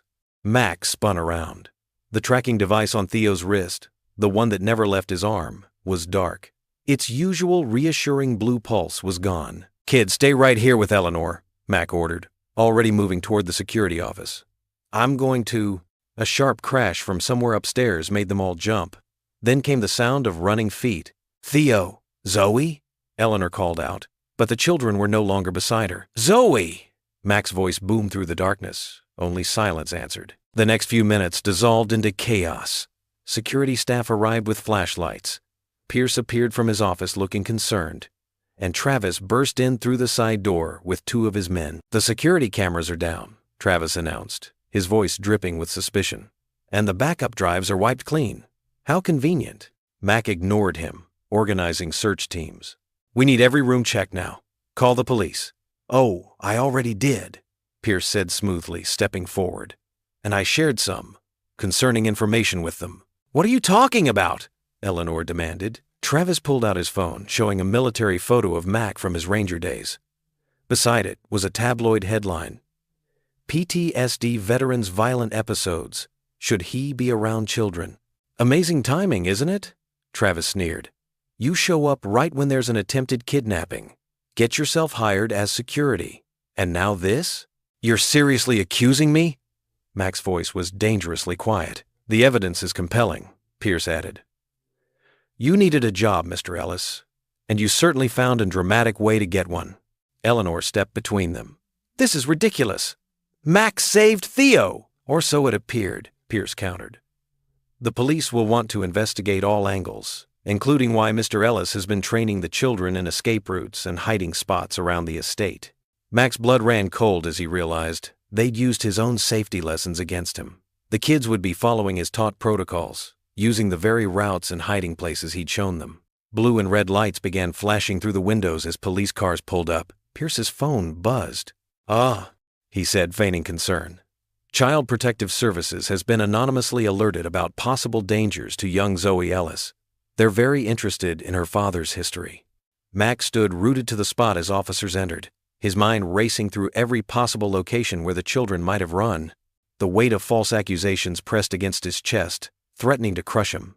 But he couldn't break. Not now. Not when Zoe and Theo needed him most. He stepped out onto the dark porch, away from the chaos inside. His hands clenched into fists at his sides, trembling with the effort to maintain control. The same darkness that had taken his wife threatened to swallow his daughter, too. "God," he whispered into the night, his voice raw with emotion. "Don't let me lose them, too." Mac's flashlight beam cut through the darkness of Theo's bedroom. His hands trembled slightly as he methodically searched every corner, looking for any clue the children might have left behind. The power outage had plunged Whitfield Point into an eerie silence, broken only by the sound of police radios crackling outside and Eleanor's muffled sobs from downstairs. He'd already checked Zoe's room twice, finding nothing but scattered art supplies and her favorite teddy bear lying face down on the floor. Now, in Theo's room, Mac forced himself to slow down and think like the Army Ranger he once was. Look for patterns, notice details, trust your instincts. The beam of light swept across Theo's desk, illuminating scattered sheet music and colored pencils. A sketchbook lay open, its pages ruffling slightly in the breeze from the window. Mac's heart skipped a beat as he recognized Zoe's distinctive drawing style. There, on the page, was a detailed sketch of a pickup truck. His daughter had captured every detail with her usual precision: the dented bumper, the rusty wheel wells, and most importantly, a fish decal clearly visible on the rear window. Beneath the drawing, in Theo's careful handwriting, were 3 words that made Mac's pulse quicken. "Follow the song." "Anna!" Mac called out, his voice tight with urgency. "Anna! Come look at this!" Anna appeared in the doorway moments later, her usually calm face lined with worry. She hurried to Mac's side, studying the sketch in the flashlight's glow. "That truck," she said slowly, her eyes widening with recognition. "I've seen it before. Travis's friend, the one who's always hanging around the estate gates, blank N. Dix. He drives something just like this. Same fish decal and everything. Mac's mind raced back to his conversations with Theo about the first kidnapping attempt. The boy had mentioned something about the lullaby the kidnapper had hummed, a song his mother used to sing. But there was something else, something that had bothered Theo about the way it was sung. The semitone, Mac muttered, pieces clicking into place. Theo said the song was off by a semitone. That's why it bothered him so much. He has perfect pitch. He would notice that kind of detail. Anna nodded, understanding dawning on her face. And who else would know that lullaby? Someone who had access to family information. Travis, Mac finished grimly. He must have shared details with his friend, the one with the truck. They're working together. Moving swiftly now, Mac pulled out his phone. His fingers flew over the contacts list, selecting names of fellow veterans he trusted, men and women who understood the importance of precision and discretion in a crisis. "What are you doing?" Anna asked, watching him work. "Calling in backup," Mac replied, his voice steady despite the fear churning in his gut. "People I trust, people who know how to handle situations like this without making things worse." The first call connected. "Mike? It's Mac Ellis. Remember how you said you owed me one after Afghanistan? I need to collect. We've got kids to bring home." As Mac outlined the situation to his old squad mate, Anna stepped closer, placing a supportive hand on his arm. "I'll coordinate with the local police," she said quietly. "Keep them in the loop without letting them spook our suspects."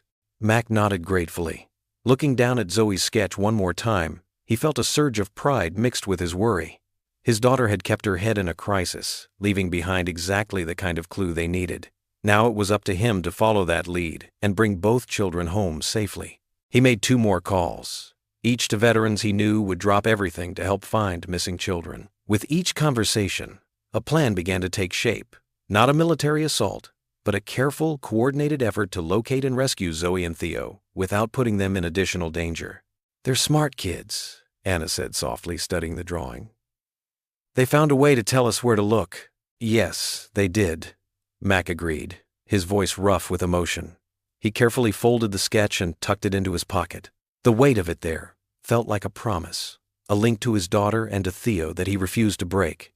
Standing in the darkness of Theo's room, surrounded by the boys' books and toys, Mac felt the familiar calm of mission focus settling over him.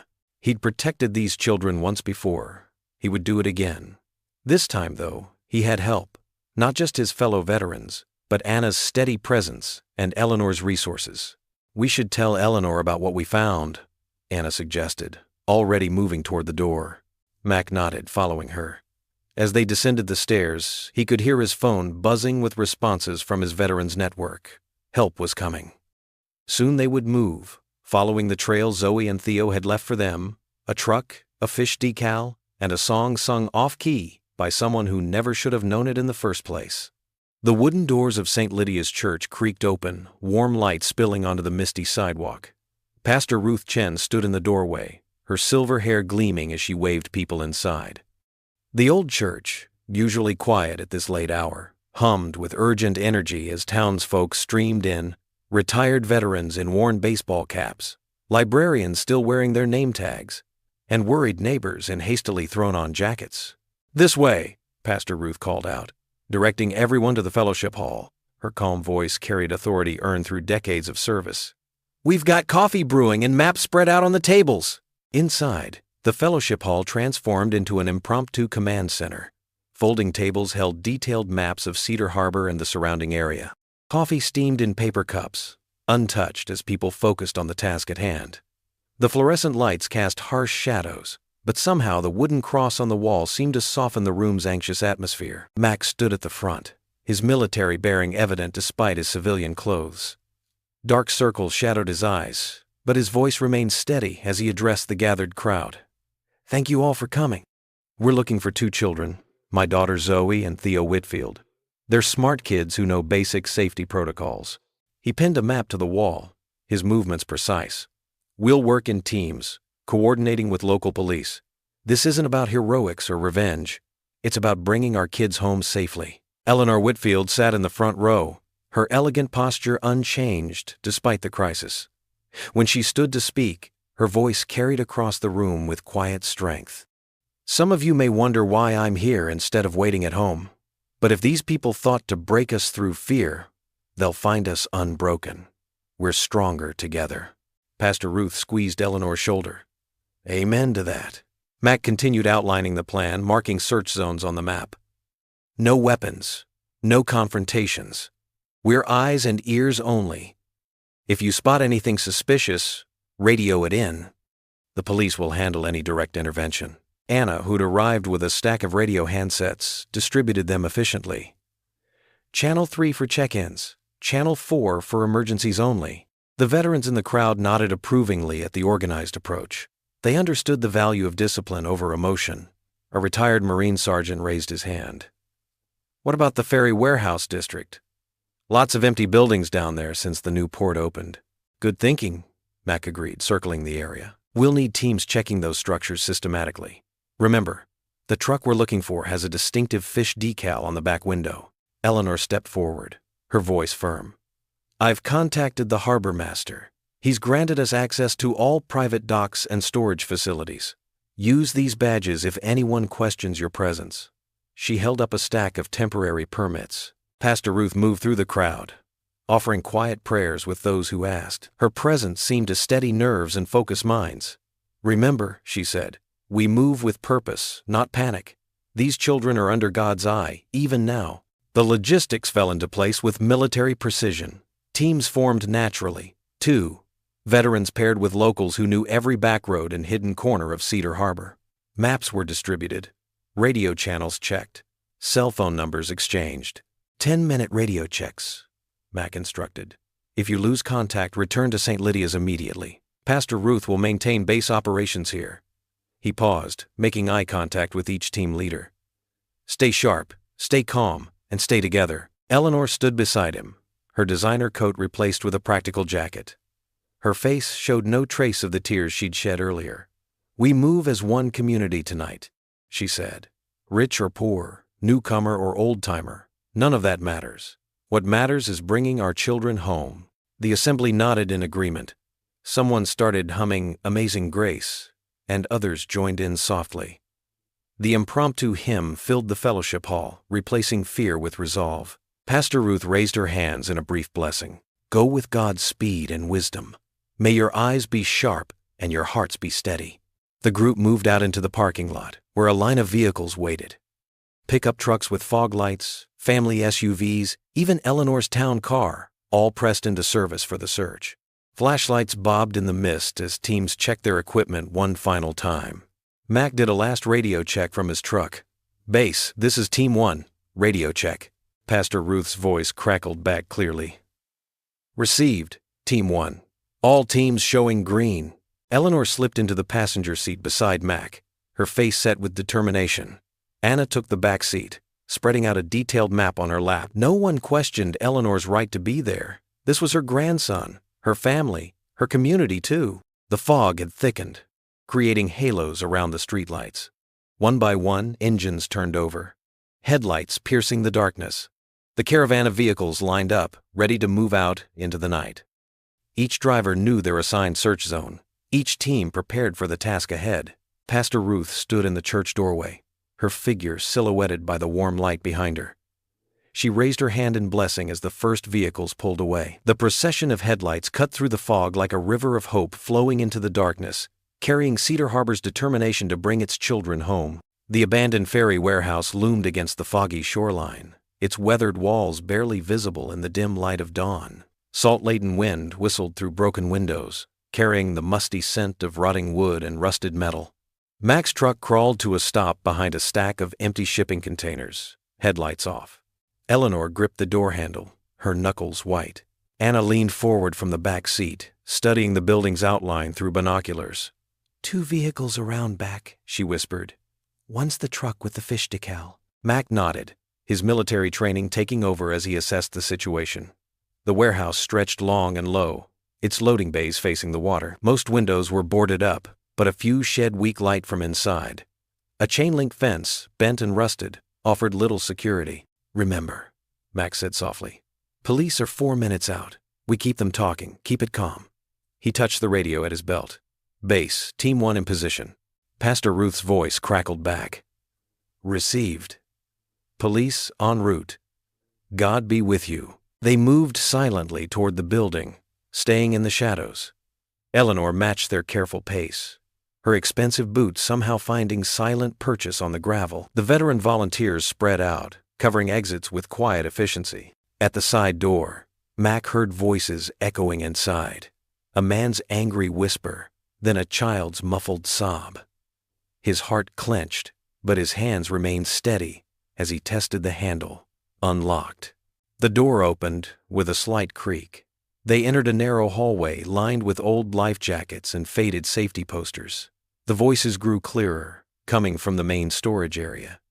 Mac recognized Travis's friend's rough tone, then another voice that made Eleanor stiffen, Pierce Langley. "This wasn't the plan," Pierce hissed. "A simple scare, that's all we needed.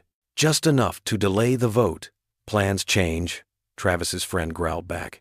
"Kids saw too much. Besides, the money's better this way." Mac signaled the others to wait.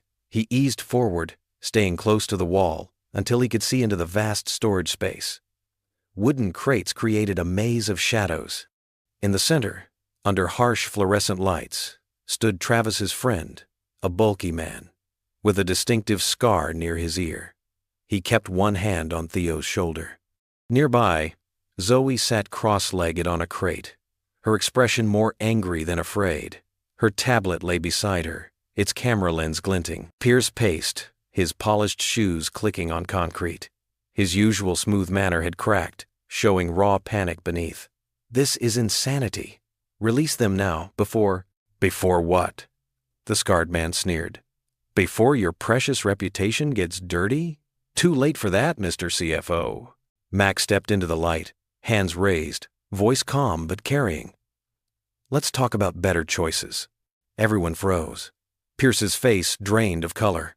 The scarred man's hand tightened on Theo's shoulder, making the boy whimper. "Easy now," Mac continued, moving slowly forward. "Nobody needs to get hurt here. Stay back," the scarred man warned.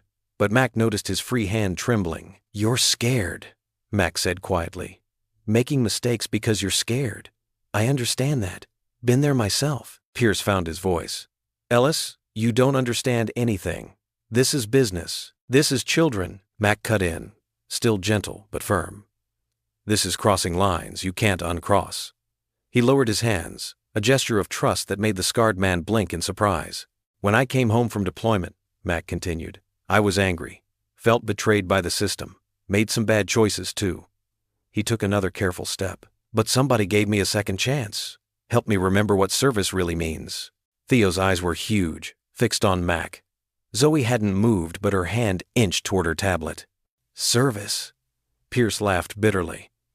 "Don't pretend this is about noble causes. The Foundation's transportation initiative would gut my investments. I built this company, and you think terrorizing a child will save it?" Eleanor's voice rang out as she emerged from the shadows. "Pierce, I trusted you." The scarred man startled, his grip loosening slightly on Theo. "Lady, stay back.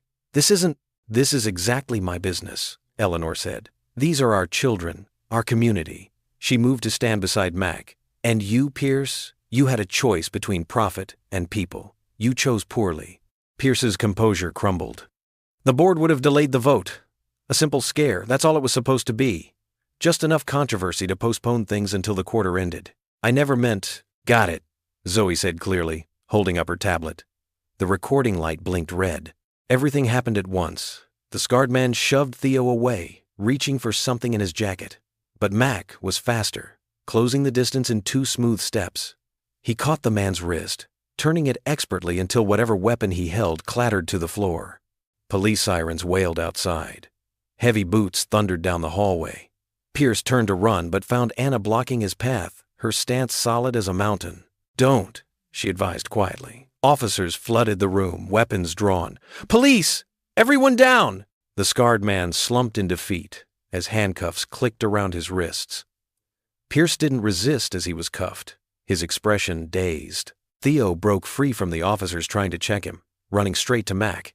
He crashed into Mac's legs, clinging tight. Mac knelt, wrapping the boy in a protective embrace. "You came," Theo whispered. "Of course I did, buddy." Mac's voice roughened. That's what family does. Zoe appeared beside them, tucking herself under Mac's other arm. Eleanor joined them, tears flowing freely now, as she gathered both children close. The convoy of vehicles wound its way back to Whitfield Point through the lifting fog. Exhaustion lined every face, but relief warmed every heart. In the lead car, Mac drove steadily while Eleanor sat in the back, arms wrapped protectively around both Theo and Zoe. The children had fallen into an exhausted sleep against her shoulders. As they pulled up to the mansion's circular drive, the sky was just beginning to lighten with the promise of dawn. Eleanor gently roused the children as Mac came around to open the car door. The moment their feet touched the ground, Eleanor dropped to her knees and pulled both children into a fierce embrace. "My brave, precious ones," she whispered, her voice thick with emotion. Tears streamed freely down her elegant face as she held them close. "I was so worried." Theo buried his face in his grandmother's neck, while Zoe wrapped her arms around them both. Other cars pulled up behind them. Anna, Pastor Ruth, and the volunteers who had helped with the rescue. They maintained a respectful distance, allowing the family their moment of reunion. "Ms. Eleanor," Mac said gently, holding up Zoe's tablet. "We need to talk about what's on here." Eleanor looked up, keeping one arm around each child. "Of course. Let's go inside, where it's warm." She pressed a kiss to each child's forehead. "Anna, would you mind making some hot chocolate for our brave ones?" Anna smiled warmly. "It would be my pleasure." Inside the grand foyer, early morning light began filtering through the tall windows. Eleanor settled the children on the plush sofa in the living room, while Anna headed for the kitchen. Pastor Ruth sat quietly nearby, her weathered hands folded in her lap. Mac connected the tablet to the room's large screen and played the recording Zoe had captured. Pierce's voice filled the room, clear and damning. This was supposed to be a simple scare tactic to delay the vote. No one was meant to get hurt, just enough drama to force postponement until control could be consolidated. Eleanor's face hardened as she listened, but her hands remained gentle as she stroked Theo's hair. When the recording finished, she looked at Mac with steel in her eyes. "I'll have my lawyers draw up statements immediately clearing you of any wrongdoing. The police will have this within the hour." "The police already have copies," Mac assured her. "I sent it to Detective Martinez as soon as we had the children safe." Anna returned with steaming mugs of hot chocolate topped with whipped cream. As she handed them to the children, her phone buzzed. She checked it and nodded. "Detective Martinez just confirmed. They're filing charges against Pierce and Travis's friend for kidnapping, conspiracy, and corporate fraud. They're picking up Travis now, too." Zoe looked up from her hot chocolate, whipped cream dotting her nose. "See, Dad? Heroes don't give up." Her voice was tired but proud, "just like you taught me." Mac's throat tightened with emotion as he smoothed his daughter's hair. "You're the real hero, sweetheart. Quick thinking with that tablet." "We all acted with courage today," Pastor Ruth spoke up, her gentle voice carrying wisdom and warmth. "Shall we give thanks?" Eleanor nodded, reaching for the pastor's hand. The others joined hands, forming a circle in the growing morning light. Pastor Ruth's prayer was simple but heartfelt. "Lord, we thank you for protecting these precious children, for bringing this family together stronger than before, for showing us that love and truth will always overcome darkness, and for giving us the strength to stand together in times of trouble. Amen." "Amen," they echoed softly. Through the windows, the first brilliant rays of sunlight burst over the horizon, painting the sea in gold and rose. The new day had dawned, bright with promise and healing. Theo yawned widely, snuggling closer to Eleanor. "Grandma, can we stay home from school today?" A soft chuckle rippled through the group, breaking the last of the tension. Eleanor smiled, pressing another kiss to his forehead. "Yes, my dear. I think we all deserve a day of rest." Zoe's eyes were already drooping as she leaned against Mac's shoulder. The children's mugs were empty, and the warmth of family and hot chocolate had done their work. Anna quietly gathered the cups, while Pastor Ruth drew a soft throw blanket over the drowsing children. The morning sun continued to rise, streaming through the windows and warming the room. It caught the silver in Eleanor's hair, the tired but peaceful expressions on every face, and the sleeping children who had shown such remarkable courage. The light seemed to wash away the fears and shadows of the night, leaving only the strength of family, not just by blood, but by choice and love. Eleanor reached out and squeezed Mac's hand. No words were needed. Her gratitude and trust showed clearly in her eyes. The morning light grew stronger, chasing away the last remnants of darkness and fear, promising a new beginning for them all. The grand hall of Cedar Harbor's town hall buzzed with anticipation. Morning sunlight streamed through tall windows, casting warm patterns across the polished wooden floors. Reporters filled the rows of seats, their cameras ready and notepads open. Local residents stood along the walls, many still wearing their volunteer search team badges from the night before. Eleanor Whitfield stood at the podium, her silver hair caught in the light, her posture straight, despite the exhaustion of the past 24 hours. She wore a simple navy suit, her usual elegance tempered by the gravity of the moment. To her right stood Mac Ellis, his military bearing evident even in civilian clothes. Zoe sat in the front row between Anna and Pastor Ruth, clutching her ever-present sketchbook. "Good morning," Eleanor began, her voice clear and steady. "I've called this press conference to address the events of the past few weeks, and particularly the events of last night." She paused, her hands resting lightly on the podium. "But first, I need to correct a grave injustice." She turned slightly toward Mac, her eyes bright with emotion. "Marcus Ellis is not only innocent of any wrongdoing, he is the reason my grandson is safe today. The accusations made against him were part of a calculated scheme by those who sought to harm my family and seize control of Whitfield Holdings." The room rustled with murmurs as Eleanor continued. "Pierce Langley, our former CFO, orchestrated both attempts to kidnap my grandson. His goal was to create enough scandal to trigger a trust clause that would have given him temporary control of the company." She straightened her shoulders. "He nearly succeeded, and in the process, he almost destroyed a good man's reputation." Mac stood quietly, his face composed. Zoe beamed up at him from her seat, pride shining in her eyes. "Mr. Ellis, a decorated Army Ranger veteran, single father, and now our neighbor, acted with nothing but honor throughout this ordeal." Eleanor's voice grew warmer. "When offered money for saving Theo the first time, he refused. When asked to help protect our family, he agreed, not for gain, but because it was right. And when his own reputation was attacked, he stayed focused on one thing only: keeping our children safe." The crowd stirred as Eleanor turned to face the assembly directly. "As CEO of Whitfield Holdings, I am announcing several immediate changes. We are launching a complete audit of all operations, led by an independent committee. We're creating a new Veterans Families Care Fund to be directed by Ana Martinez." She nodded toward Anna in the front row. "And we are establishing a community safety training division, which, if he accepts, will be headed by Marcus Ellis." Cameras flashed as reporters scribbled furiously. Eleanor raised her hand for quiet. "But beyond corporate changes, I want to address something more personal." Her voice softened.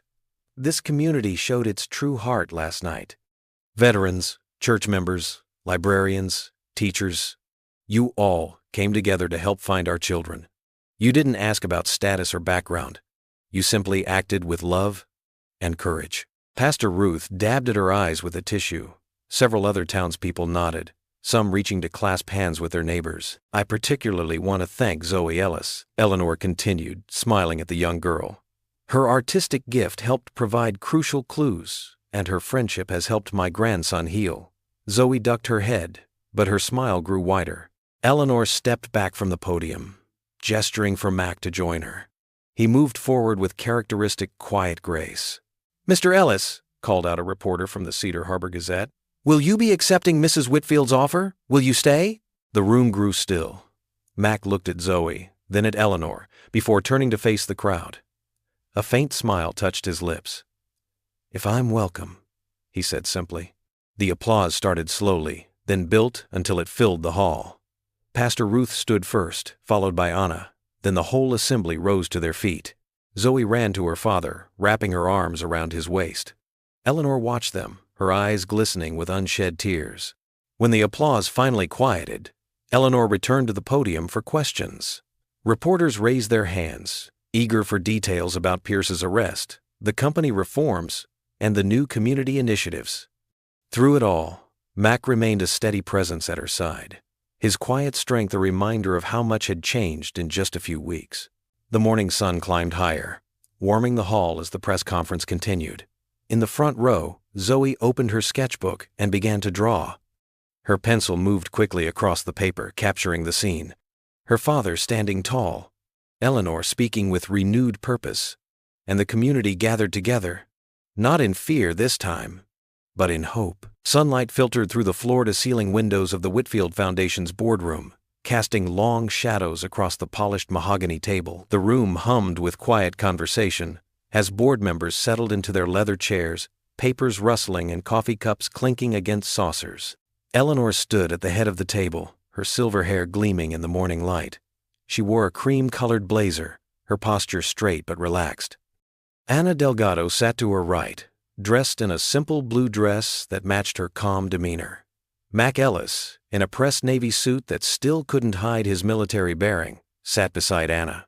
"Ladies and gentlemen," Eleanor began, her voice clear and strong, "recent events have shown us both the challenges we face and the strength of our community. Today, we make changes that will ensure the foundation better serves all our neighbors." She gestured to Ana, who smiled warmly. "I'm pleased to introduce Ana Delgado as the director of our new Veterans Families Care Fund. Her decades of nonprofit experience and dedication to service make her the perfect choice to lead this initiative."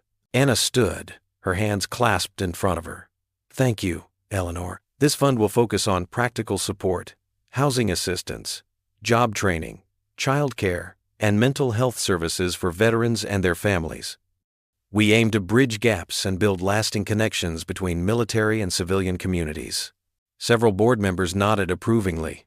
Even Douglas Pierce's replacement, a sharp-eyed woman named Janet Chen, looked impressed. Eleanor continued, "Working alongside Ana, Marcus Ellis will serve as our head of community safety training." She turned to Mac with genuine respect in her eyes. "His expertise isn't just in security. It's in bringing people together, teaching practical skills, and showing us how safety grows from mutual trust." Mac stood slowly, his expression thoughtful. "Thank you, ma'am. But this isn't about titles. It's about service." His voice carried easily, years of command, presence evident, but softened by humility. "Every person deserves to feel secure in their community. That comes from knowledge, preparation, and neighbors looking out for each other." The board members listened intently. Even those who had initially opposed changes seemed moved by his sincerity.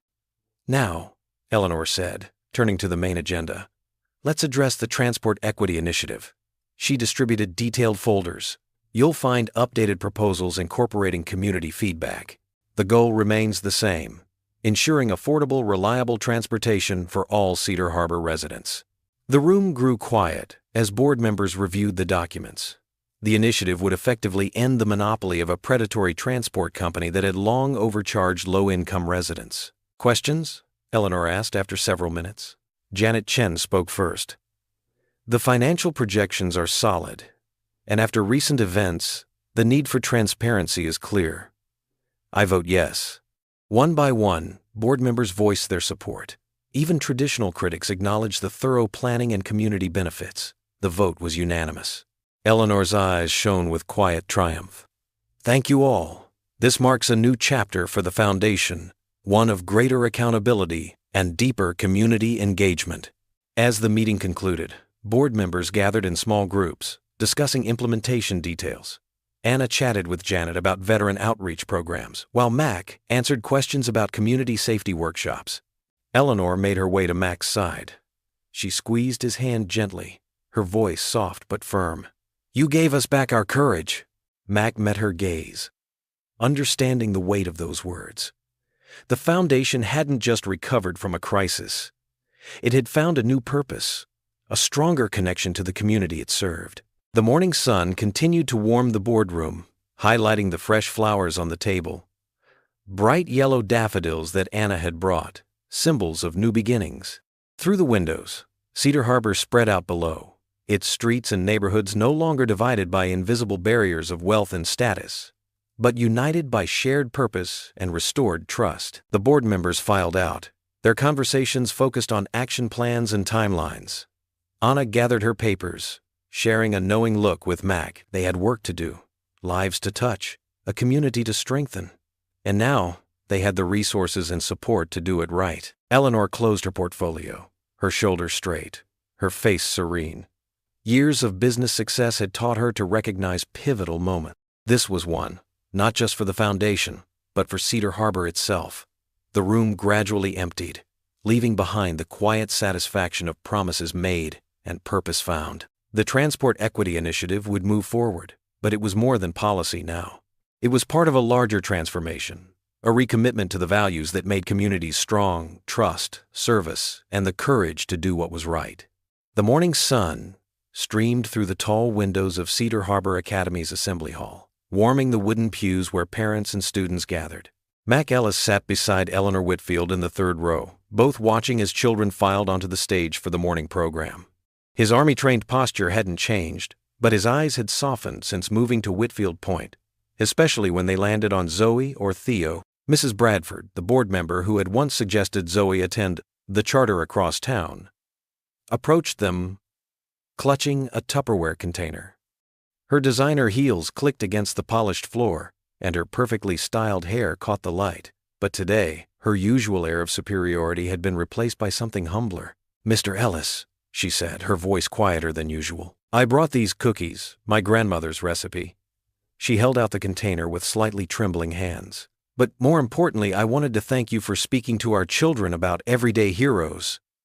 And I owe you an apology." Mac accepted the container with a gentle nod. "Thank you, Mrs. Bradford. That's kind of you."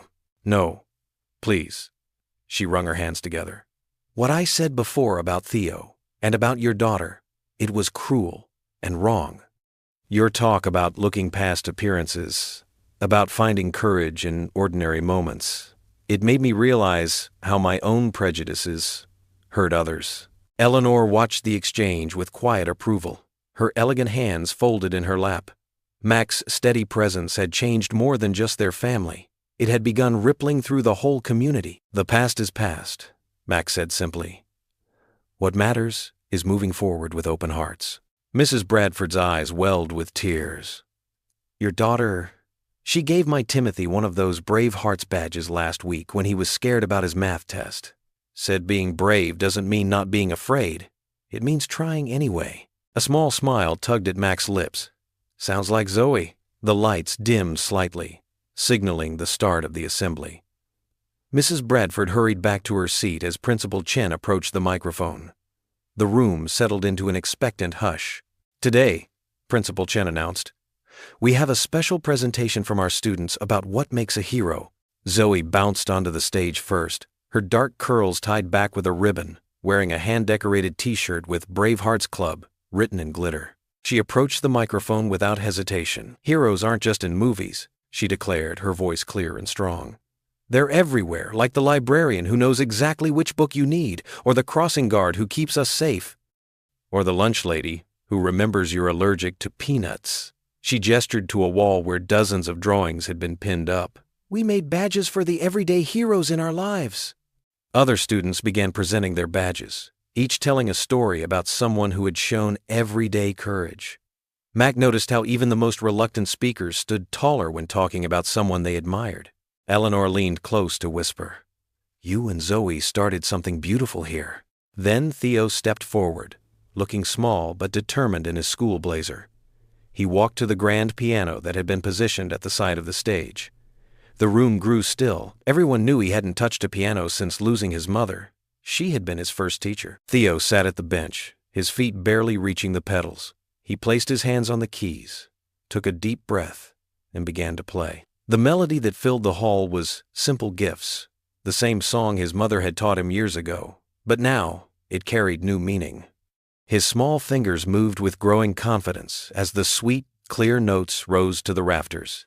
Mac felt Eleanor grip his arm. He glanced over to see tears tracking down her cheeks, but her smile was radiant. Around them, parents and teachers watched in wonder as Theo's music spoke of loss transformed into hope. When the final note faded, there was a moment of perfect silence. Then applause erupted, filling the hall with thunderous appreciation. Theo stood and gave a shy bow, his eyes seeking out his grandmother and Mac. The pride on his face made him look so much like the happy child he'd been before tragedy struck. Zoe ran to join him, presenting him with a special Brave Hearts badge she'd made just for him. "For making music again," she said into the microphone, hugging him tight. The applause grew even louder. Eleanor dabbed at her eyes with a handkerchief, her shoulders shaking slightly with emotion. Parents were standing now, their clapping a testament to the power of healing and second chances. Mrs. Bradford wasn't the only one wiping away tears as the children took their final bows.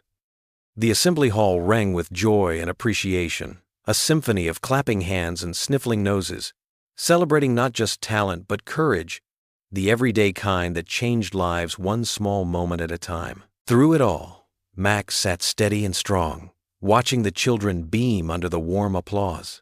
His own eyes glistened as he witnessed the transformation that love and acceptance had brought to their lives. Eleanor reached over and squeezed his hand in gratitude as the applause continued to fill the hall, celebrating more than just a school performance, celebrating the triumph of open hearts over fear, of everyday courage over prejudice, of family found in unexpected places. The morning light filtered through the kitchen windows of Whitfield Point as Mac prepared breakfast. The scent of cinnamon French toast filled the air, Zoe's favorite comfort food. He'd gotten the call yesterday that Child Protective Services would be visiting, and though he knew they had nothing to worry about, his heart still thumped a little harder. Zoe bounced into the kitchen wearing her favorite purple sweater, her dark curls neatly braided. "Smells amazing, Dad." She climbed onto a stool at the counter, watching him flip the bread with practiced ease. "Special breakfast for my special girl," Max said, sliding a plate in front of her. He checked his watch. The CPS worker would arrive in 30 minutes. "Is this because of the lady coming to talk to us?" Zoe asked, drizzling maple syrup over her breakfast. Her perceptiveness never failed to surprise him. "Yeah, sweetheart, but there's nothing to worry about." He squeezed her shoulder gently. "Just be honest, like always." The doorbell chimed precisely at 9. Eleanor, who had insisted on being present, answered it. She let in a woman in her 40s wearing a navy blazer and carrying a leather portfolio. "Mr. Ellis, I'm Sarah Martinez from Child Protective Services." She extended her hand, her grip firm but friendly. "Thank you for making time this morning. Please call me Mac." He gestured toward the living room where he'd arranged comfortable seating. "Would you like some coffee?" "That would be lovely. Thank you." Ms. Martinez settled into an armchair, setting her portfolio on the coffee table. Eleanor excused herself to give them privacy but remained within earshot in the kitchen. Mac returned with coffee and sat across from the social worker. Zoe perched beside him on the sofa, her sketch pad clutched to her chest like a shield. "So," Ms. Martinez began, "I understand there was an anonymous report filed during the recent incident here at Whitfield Point. We take all reports seriously, but I want you to know this is primarily a formality to close the file." Mac nodded, his hand resting protectively on Zoe's back. "We appreciate your thoroughness." Ms. Martinez turned to Zoe with a warm smile. "Zoe, would you mind if we chat for a few minutes? You can show me your drawings if you'd like." Zoe glanced at Mac, who gave her an encouraging nod. She opened her sketchbook, revealing a detailed drawing of their family.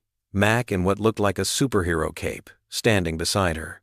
"This is my dad," she explained proudly. "He's my protector. He keeps me safe, and he helps other people too, like Theo and Miss Eleanor." "Tell me about living here with your dad," Ms. Martinez prompted gently. Zoe's face lit up. "Dad makes the best French toast, and he helps me with math homework, even though art is more fun." She flipped through more pages, showing drawings of their daily life. "He tucks me in every night and checks for monsters under the bed, even though I'm getting too old for that. And he always listens when I'm scared or sad about Mom." Ms. Martinez made notes, her expression softening. "It sounds like you two have a very special bond. What about when your dad has to work?" "Eleanor helps watch me, or I go to after-school art club. Dad never leaves me alone." Zoe's voice carried absolute conviction. "And now I have Theo to play with too. We made a Brave Hearts Club." The social worker turned to Mac. "Mr. Ellis, your military background raised some initial concerns when combined with the anonymous report about PTSD. How do you handle triggers and stress management?" Mac met her gaze steadily. "I've been in therapy since before my wife passed. I have a strong support network, my veterans group, Pastor Ruth, and now Eleanor and Anna. I'm open with Zoe about my feelings in age-appropriate ways, and she knows it's okay to talk about her mom and her own emotions." Ms. Martinez nodded approvingly. "I see you've created a very supportive environment. The recent incident, while traumatic, actually demonstrates your protective instincts and ability to remain calm under pressure. The community testimonials we've received have been overwhelmingly positive." She pulled out a final form. "I'm closing this case with commendation, Mr. Ellis. You're providing exactly the kind of stable, nurturing home we hope to see." She signed the paper with a flourish. "Keep up the excellent work, both of you." After showing Ms. Martinez out, Mac returned to find Zoe still on the sofa, adding color to her latest drawing. He sat beside her, pulling her into a tight hug. "We're safe, baby girl," he whispered into her hair, his voice thick with emotion. Zoe hugged him back fiercely. "I know, Dad. We always will be when we're together." The morning sun streamed through St. Lydia's stained glass windows, painting rainbow patterns across the newly renovated community hall. What had once been a simple gathering space now buzzed with energy and purpose. Colorful drawings lined the freshly painted walls, each one depicting everyday heroes through children's eyes: firefighters, teachers, grandparents, and friends. Max stood at the back of the crowded room, taking in the scene with quiet pride. Folding chairs filled the space, packed with familiar faces from Cedar Harbor. Pastor Ruth Chen stood near the podium, her weathered hands clasped together, a warm smile gracing her features. The entire town seemed to have turned out for the dedication of the Brave Heart Center.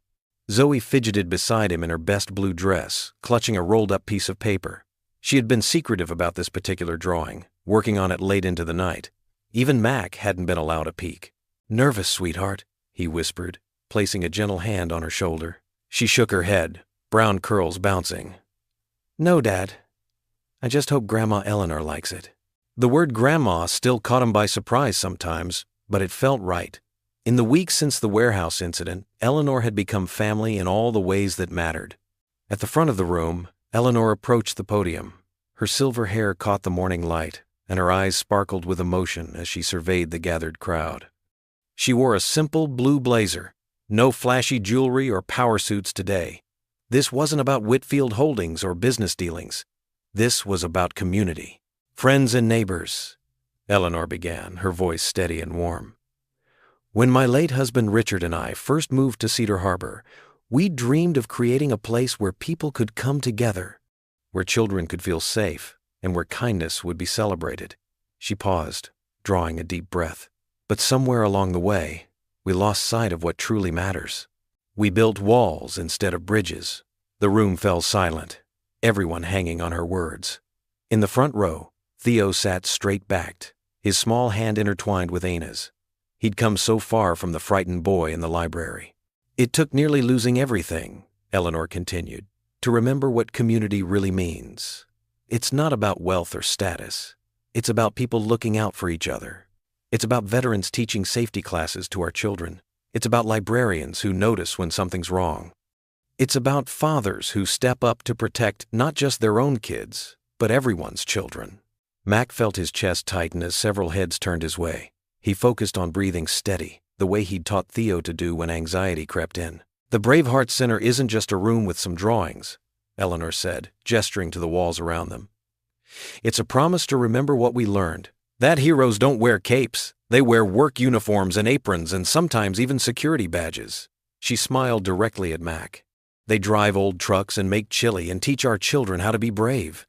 Pastor Ruth stepped forward then, her practical shoes making soft sounds on the wooden floor. "Before we cut the ribbon, we have a special presentation. Zoe, would you come forward, dear?" Zoe squeezed Mac's hand once before walking to the front of the room, her steps careful but confident. She unrolled her paper with deliberate movements, holding it up for Eleanor to see first. The gasp was audible. Eleanor's hand flew to her mouth, tears welling in her eyes. The drawing showed Eleanor as Zoe saw her, strong and tall, wearing a cape made of golden light. She stood with her arms spread wide, like protective wings, sheltering a group of smaller figures that clearly represented Theo, Zoe, and others. Across the top, in Zoe's careful lettering, were the words, "Grandmas are shields." Eleanor pulled Zoe into a tight hug, not caring about the tears that now flowed freely down her cheeks. The crowd burst into applause, many wiping their own eyes. Pastor Ruth waited for the moment to settle before raising her hands. "Let us pray," she said, her voice carrying to every corner. "Lord, we thank you for bringing us together in ways we never expected. We thank you for showing us that family isn't just about blood. It's about the bonds we choose to forge and the love we choose to give. Mac bowed his head, feeling the truth of those words deep in his bones. A year ago, he'd been so focused on just surviving, on keeping his head down and protecting Zoe. Now, here they stood, surrounded by people who had become as dear as family. We dedicate this center, Pastor Ruth continued, as a reminder that bravery comes in many forms. May it be a place where children learn to trust, where fears are faced together, and where hope grows stronger with each passing day. Amen. The crowd responded in unison. Eleanor guided Zoe back to Mac's side, keeping an arm around the girl's shoulders. Theo joined them, his small hand slipping into Mac's calloused one. The four of them stood together as Pastor Ruth cut the ribbon stretched across the doorway of the new center. As people began to mill about, examining the artwork and sharing refreshments, Mac found himself rooted to the spot. He watched Zoe showing other children her art supplies, Theo explaining his favorite drawings to curious adults, and Eleanor moving through the crowd with genuine warmth. Looking up at the cross hanging on the wall, Mac felt tears press against his eyes. Not tears of sorrow or fear this time, but of profound gratitude. His whispered thanks needed no words. God knew what was in his heart. The sea breeze carried the salty scent of evening as Max settled into one of the white rocking chairs on Whitfield Point's wraparound porch. The sun hung low on the horizon, painting the ocean in shades of amber and rose. His body felt pleasantly tired after a full day of working with the community safety program, but his heart was light. From the sprawling lawn below, Zoe and Theo's laughter drifted up like music. They were playing their newest game, Hero Training, which mostly involved dramatic poses and pretend rescues. Theo had been opening up more each day, his smiles coming easier, his nightmares growing less frequent. The screen door creaked softly behind him. Eleanor emerged, carrying a tray with steaming mugs, Anna following close behind with a plate of Anna's famous snickerdoodle cookies. "Room for two more out here?" Eleanor asked, though she was already settling into the chair beside him. "Always," Mac replied, accepting a mug of tea with a grateful nod. The ceramic felt warm against his palms. Anna took the chair on his other side, tucking her legs beneath her with casual grace. The three of them sat in comfortable silence for a moment, watching the children play as the sky deepened toward twilight. "I never thought I'd feel this kind of peace here again," Eleanor said softly. "After Thomas passed, and then Claire." She paused, watching Theo chase Zoe across the grass. "I was so afraid for Theo. Afraid he'd never heal from losing his mother. Afraid I couldn't protect him. Fear has a way of making us build walls," Anna observed, sipping her tea. "But sometimes the very people we need most are on the other side of those walls." Mac nodded, thinking of his own journey. "After Sarah died, I thought the safest thing was to keep Zoe close, keep our world small. I was wrong. She needed community as much as I did." Below, Theo had stopped running and was showing Zoe how to conduct an imaginary orchestra. His small hands moved with surprising precision. Music was flowing back into his life, note by note. "You know," Eleanor said, "when I first asked you to stay here, I thought I was just hiring security." She smiled, the wrinkles around her eyes deepening. "I had no idea we were actually inviting in family." "Family," Mac repeated softly, testing the word. It felt right. "I've been thinking about something Sarah used to say. She believed God never closes a door without opening a window. I didn't understand that after losing her. Couldn't see how any good could come from such pain." Anna reached over and squeezed his hand briefly. "And now I see that grief doesn't have to be the end of the story. That love multiplies in the most unexpected ways." He watched as Zoe showed Theo how to sketch the sunset's colors. "These past months, watching Zoe bloom here, seeing Theo heal, being part of something bigger than myself, it's helped me heal too." Eleanor dabbed at her eyes with a tissue. "You've given us so much more than protection, Mac. You've helped us remember who we are, what matters." "We've all given each other something," Anna added. "That's what real family does." The children's game had wound down now. Theo sat cross-legged in the grass, teaching Zoe a simple melody on the harmonica Eleanor had given him. The notes floated up clear and sweet in the evening air. "I never thought I'd say this," Mac admitted, "but Whitfield Point feels like home now. Not just the place itself, but what it represents. Second chances, chosen family, healing. "It is your home," Eleanor said firmly. "For as long as you and Zoe want it to be." She smiled at Anna. "All of us, together." The last rays of sun painted the clouds in deep purple and gold. A pair of seabirds wheeled overhead, calling to each other. The peaceful rhythm of waves against the shore provided a gentle backdrop to the children's laughter and music. Mac closed his eyes, letting the moment wash over him. The warmth of the tea in his hands, the sound of Theo and Zoe's happiness, the presence of these strong women who had become such dear friends. It all felt like a blessing he'd never dared to hope for after Sarah's death. He thought of the letter he'd written to God in those dark days after losing her, full of pain and questions. Now he understood that sometimes answers come slowly, in unexpected packages. A little girl's drawings, a boy's healing heart, an elderly woman's trust, a community's embrace. Zoe's voice carried up from the lawn. "Dad, come see what Theo taught me." "Go on," Anna urged with a gentle smile. "They're waiting for you." As Max stood, Eleanor caught his hand. "Thank you," she said simply, "for helping us become a family again." He squeezed her hand in response, words unnecessary between them now. The kids were waving enthusiastically, their faces bright with joy in the gathering dusk. As Max started down the porch steps, the sea breeze carried the mingled sounds of waves, laughter, and harmonica notes. For the first time in years, Mac Ellis knew he was exactly where God wanted him to be. What would you do if you were in their place? Comment your answer below and let's see how you'd rewrite the ending. If you enjoyed the story of Marcus Mac Ellis, I handpicked the next story that you will enjoy. Please don't miss this one. Click here to watch it.